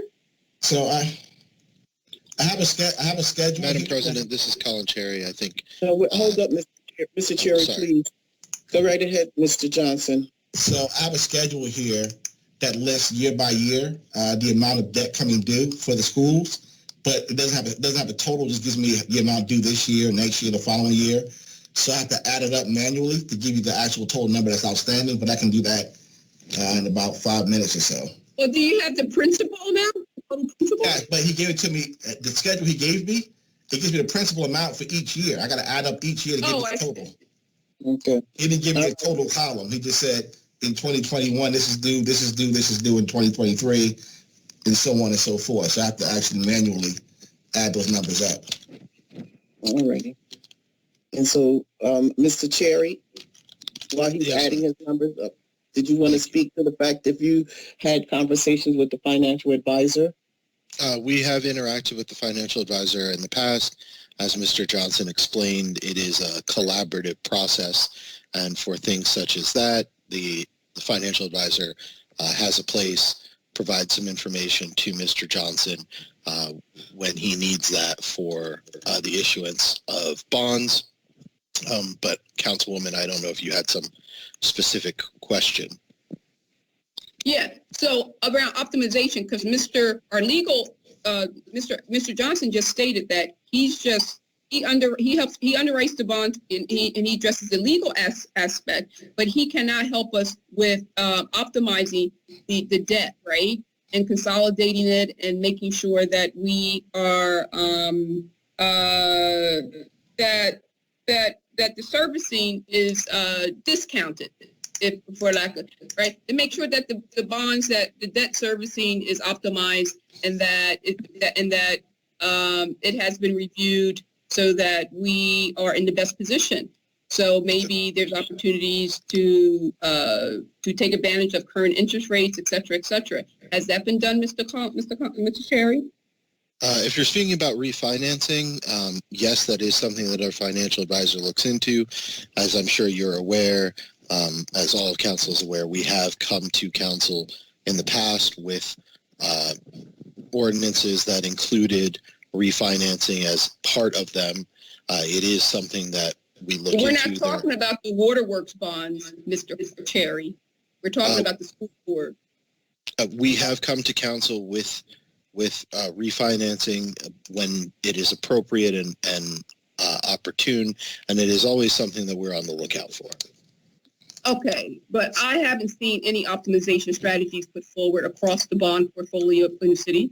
You have come to us on one individual bond issues, but you haven't come to us in a consolidated manner, and that's what I'm asking. Have you talked to the financial advisor about optimizing the bond debt across the city? At the school board, at the parking authority, and at the water department. Those are the three entities that I know that bond in the city. I can chime in on that if you don't mind. Yeah, absolutely. And so even though I don't provide primary advice, I am in the conversations and I do ask questions and prod. And so there have been discussions over the last year and a half about opportunities to refund debt of the city. And as of to date, and I even asked the question last month, the only opportunity that that I've been told that makes sense for the city is the ordinance that the council adopted last spring to refund debt. So he did look at, and he was asked to look at all the debt: general improvement bonds, water bonds, sewer bonds, parking bonds, and school bonds. And according to his advice, the only series of bonds that made sense at that point in time, as of now, were I think there was the 2012 bonds or whatever bonds we issued, adopted an ordinance for last year.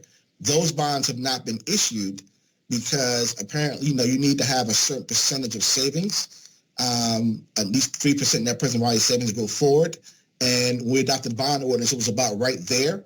And the rates weren't exactly where we wanted them to be.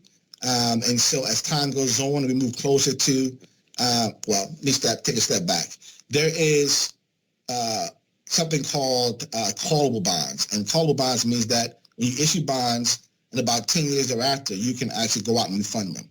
If you refund bonds before that point in time, it's called an advance refunding, and you're funding debt prior to the time that you were authorized to do so. And since President Trump changed the tax laws in, I think, 2018, he eradicated the ability to issue advance refundings. So the bonds that were approved last spring were advance refundings and would have to be issued on a taxable basis. And with rates being so low, sometimes you can issue bonds on a taxable basis and still save money on bonds you have outstanding that are tax exempt. However, the closer you get to the actual quote-unquote call date, which I believe is 2022, the more savings you tend to generate. And so a decision was made that we needed to wait and get a little closer to 2022 because the expectation was that savings would increase to the city by waiting and not going earlier and getting less savings. So that's why those bonds have not yet been issued. I don't know where we stand currently in terms of percentage of savings as of today. He will probably know that, but that's what he needs to do. I did add up, by the way, the outstanding debt to school bonds. As of December, there were $10,415,000 amount of school bonds outstanding. We issued $2.7 million at the end of December. And so today we have $13,115,000 worth of school bonds outstanding. And that's assuming that no principal or interest, no principal payments were made in the month of January. What I don't have is, I don't know what month these payments are made, the principal on the bonds, from the schedules that I have. I just have totals. Assuming that was paid was $13,115,000. Can you repeat that number, please? $13,115,000. And just to be clear, Councilwoman, as Mr. Johnson indicated, these are conversations that we have on an ongoing basis. They're always happening. It's something that our financial advisor is always looking into, and it's something that our finance department works on quite regularly. Mm-hmm. And Mr. Cherry, we appreciate that, but it's just that no one ever comes to the council and tell us. So do you think that going forward, every once in a while, you can come and give us an update? You think? We'd be more than happy to. If you'd like us to have our financial advisor provide a report to council, however you would like to receive it. Yes, so council president, well, you have to talk to the council president and organize that with the clerk. Is that correct, council president? Well, I've already asked the people that are part of the School Board of Estimates, and I've already stated that earlier, that we will reach out and that we would have a conversation, so that could be a part of the conversation. So his name is Neil Grossman? Correct. Okay. And what firm is he with? It's GB Associates, like letter G, capital B, mm-hmm. Associates. And okay, so who is the Phoenix Advisors? Because there's a advisory company that supports the parking authority. Well, they have their own professionals, the parking authority. That's not a part of this conversation. Yeah, we're talking about. No, the bonds are, Council President. No, not parking authority. The bonds are part of consolidated across the We're city. only talking about the school board, Councilwoman Vaughn. No, I asked Mr. Johnson to come on and talk about the total debt across the city, Council President. No, this conversation. Yes, Council President, yes. I asked Mr. Johnson to talk about the bond debt across the city. It's not a part of this conversation because yes, it is. Maybe not you. Maybe not you, Council President, but for me, it is. Part of the conversation yes, it is, Council President. About the school bonding. No, it's not. Right no, now. It's not. No, it's not. And I've already put my email last week about it, even before you got involved, Council President. So do not say that. The Department Party bonds were part of the conversation too, and I held a conversation with Hanneman about those bonds, and they have a different advisor. Point of order, the Council President has ruled, ma'am. We're talking about the school board bonding, and that is it. That's all that Mr. Everett is to discuss.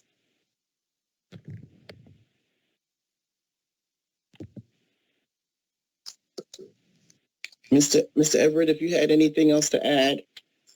No, but I'm happy to answer any questions you may have if there are any. No, I had already told Mr. Collin that we would move forward with Miss Jane Howard, Mr. Councilman Rodriguez, the mayor, because they all sit on the School Board of Estimates along with myself, and we will discuss these outstanding bonds and how to repurpose them or close them out. And when we have that meeting, we would give you a call so that you will be a part of that meeting. I'd appreciate it. Thank you. Thank you. Mr. Collin, we can move to vote on the first reading for the bond. Yes, ma'am. I have an introduction by Councilmember Blakely, a second by Councilmember Rodriguez. I'll now call the roll. Mr. Blakely.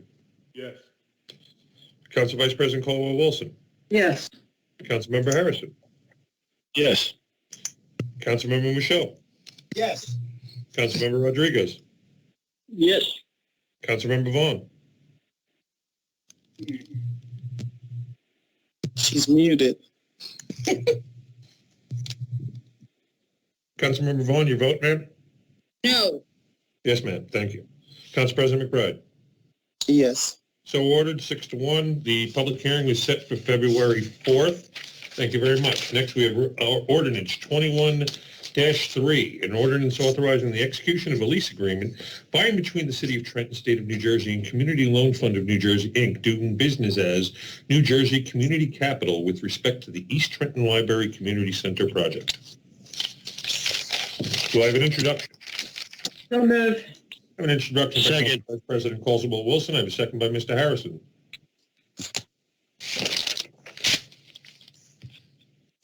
Floor is open.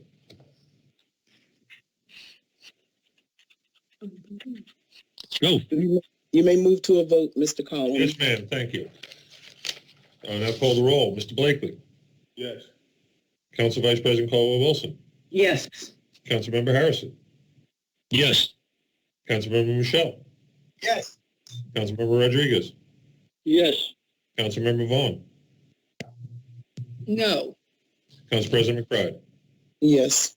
So ordered, 6-1. Public hearing is set for February 4th, 2020. That is the conclusion of new business. We've already done public comments. We'll now move into civic comments. Councilman Michelle? Nothing at this time, thank you. Just Councilman Rodriguez? No comments. Councilman Harrison? Well, my comment tonight would be about 20-60, about that ordinance. Under the Faulkner Act, it states that the City Council cannot have their ongoing special counsel. So, I mean, that's what I was going to say earlier when I wasn't allowed to speak. But it would have been nice if I got an olive branch. But at the end of the day, hopefully we'll learn what the Faulkner Act is, and it states that in there. Clearly as day states it in the Faulkner Act.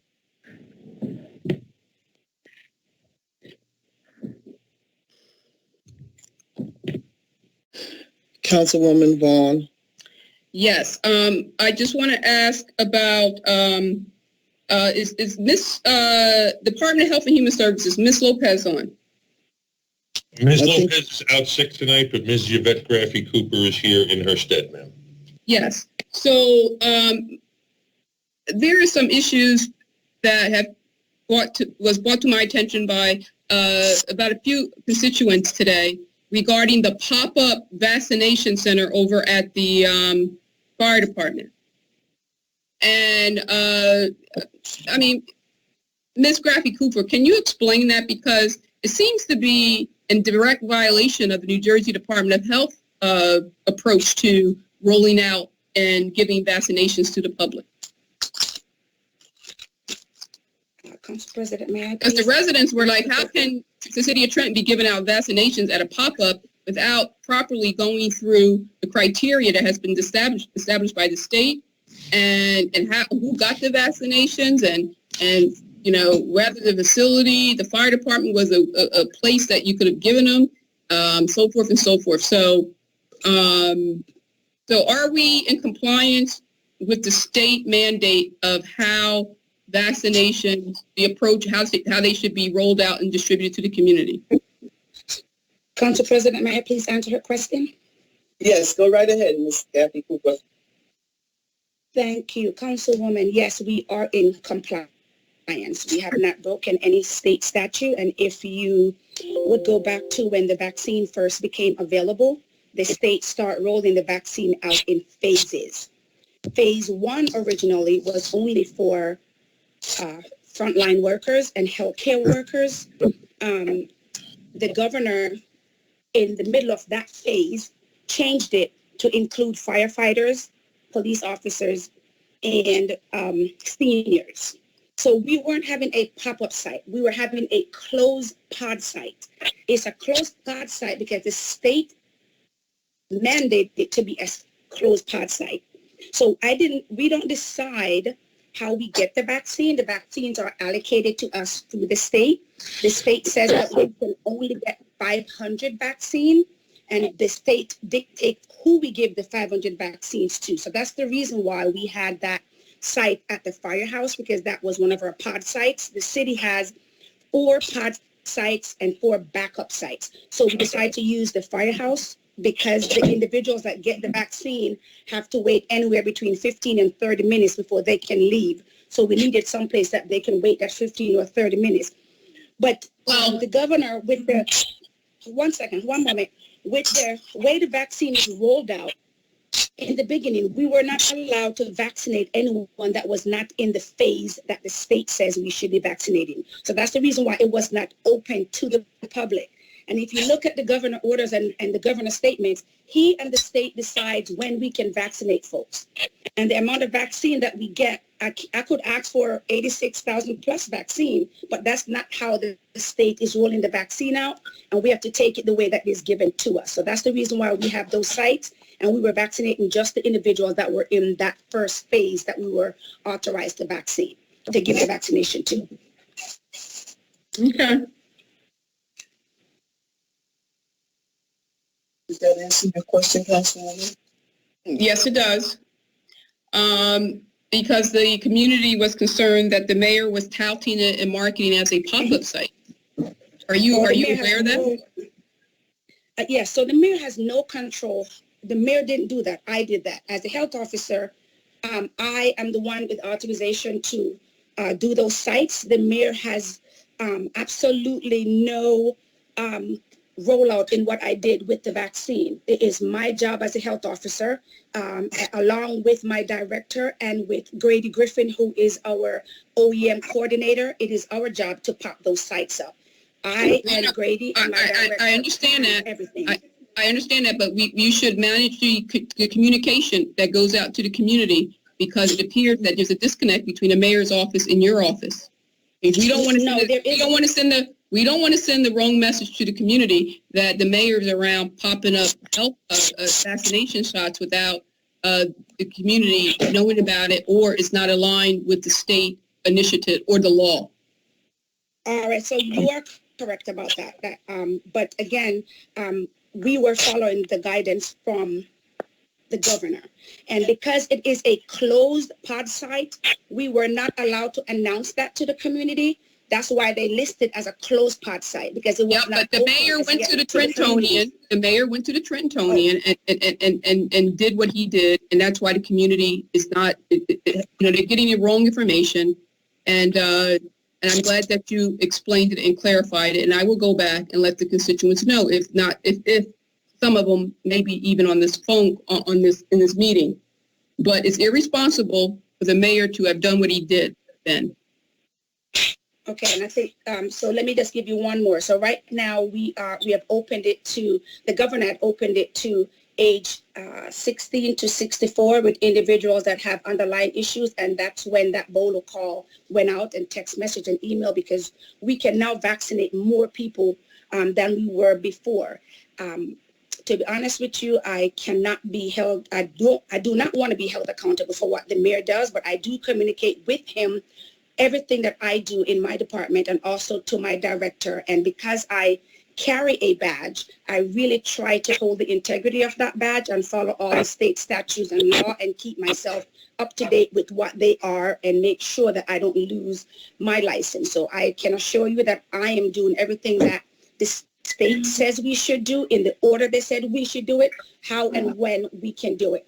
The vaccine right now, we have a campaign for the community, and I'm encouraging everyone on the line to sign up for the vaccine. There's a registration, and if we don't sign up to get the vaccine will not be allocated. So the state is looking at the demand for the vaccine.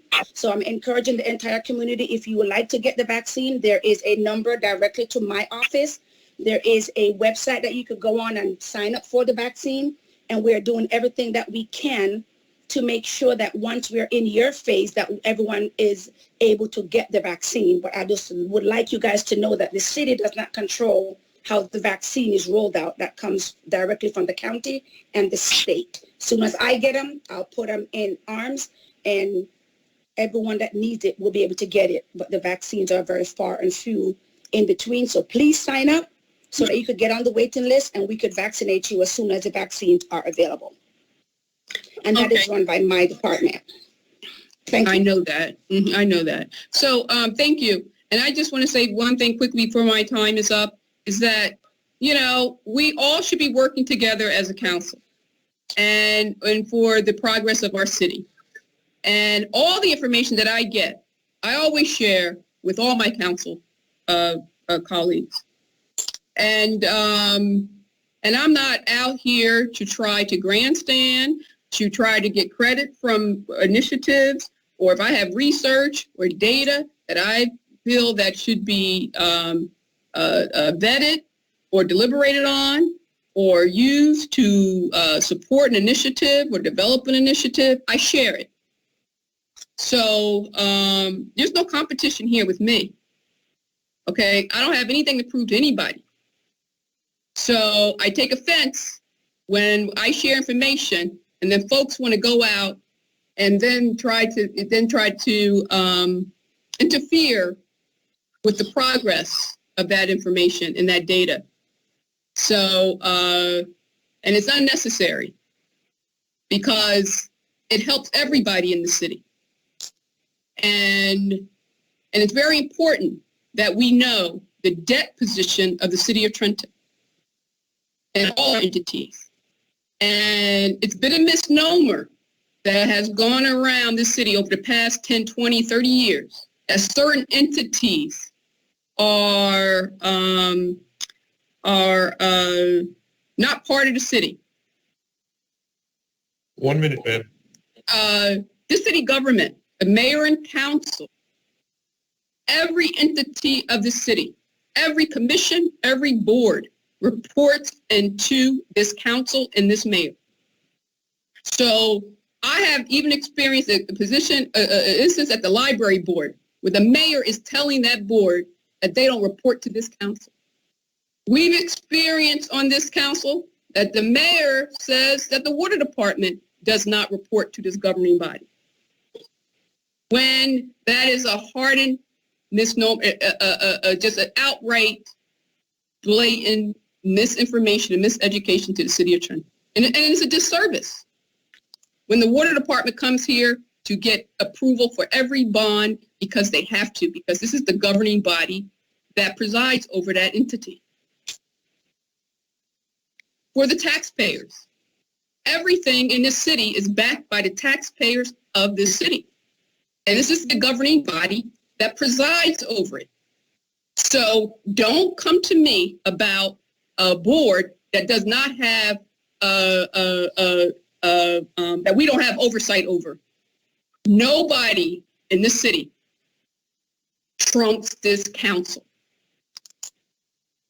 So I hope my council members do their homework, read what their role is, understand it, and if you understand it, you'll be effective. We vote on things with no understanding. Don't know the laws, don't read the reports that are given to you. And then you can come up here and say sound bites and pretend that you know the substance of it. You peel back the onion, you don't. Because you didn't read any of it. And then want to try to interrupt me. And I will not stand for it. I don't interrupt anybody else, and don't do it to me. And that's all I'm going to say here tonight. Thank you. Thank you. Councilman Blakely? No comment. Ladies and gentlemen, I thank each and every one of you for coming this evening, joining the meeting. Your opinion matters. All the directors, thank you all again. Have a blessed evening.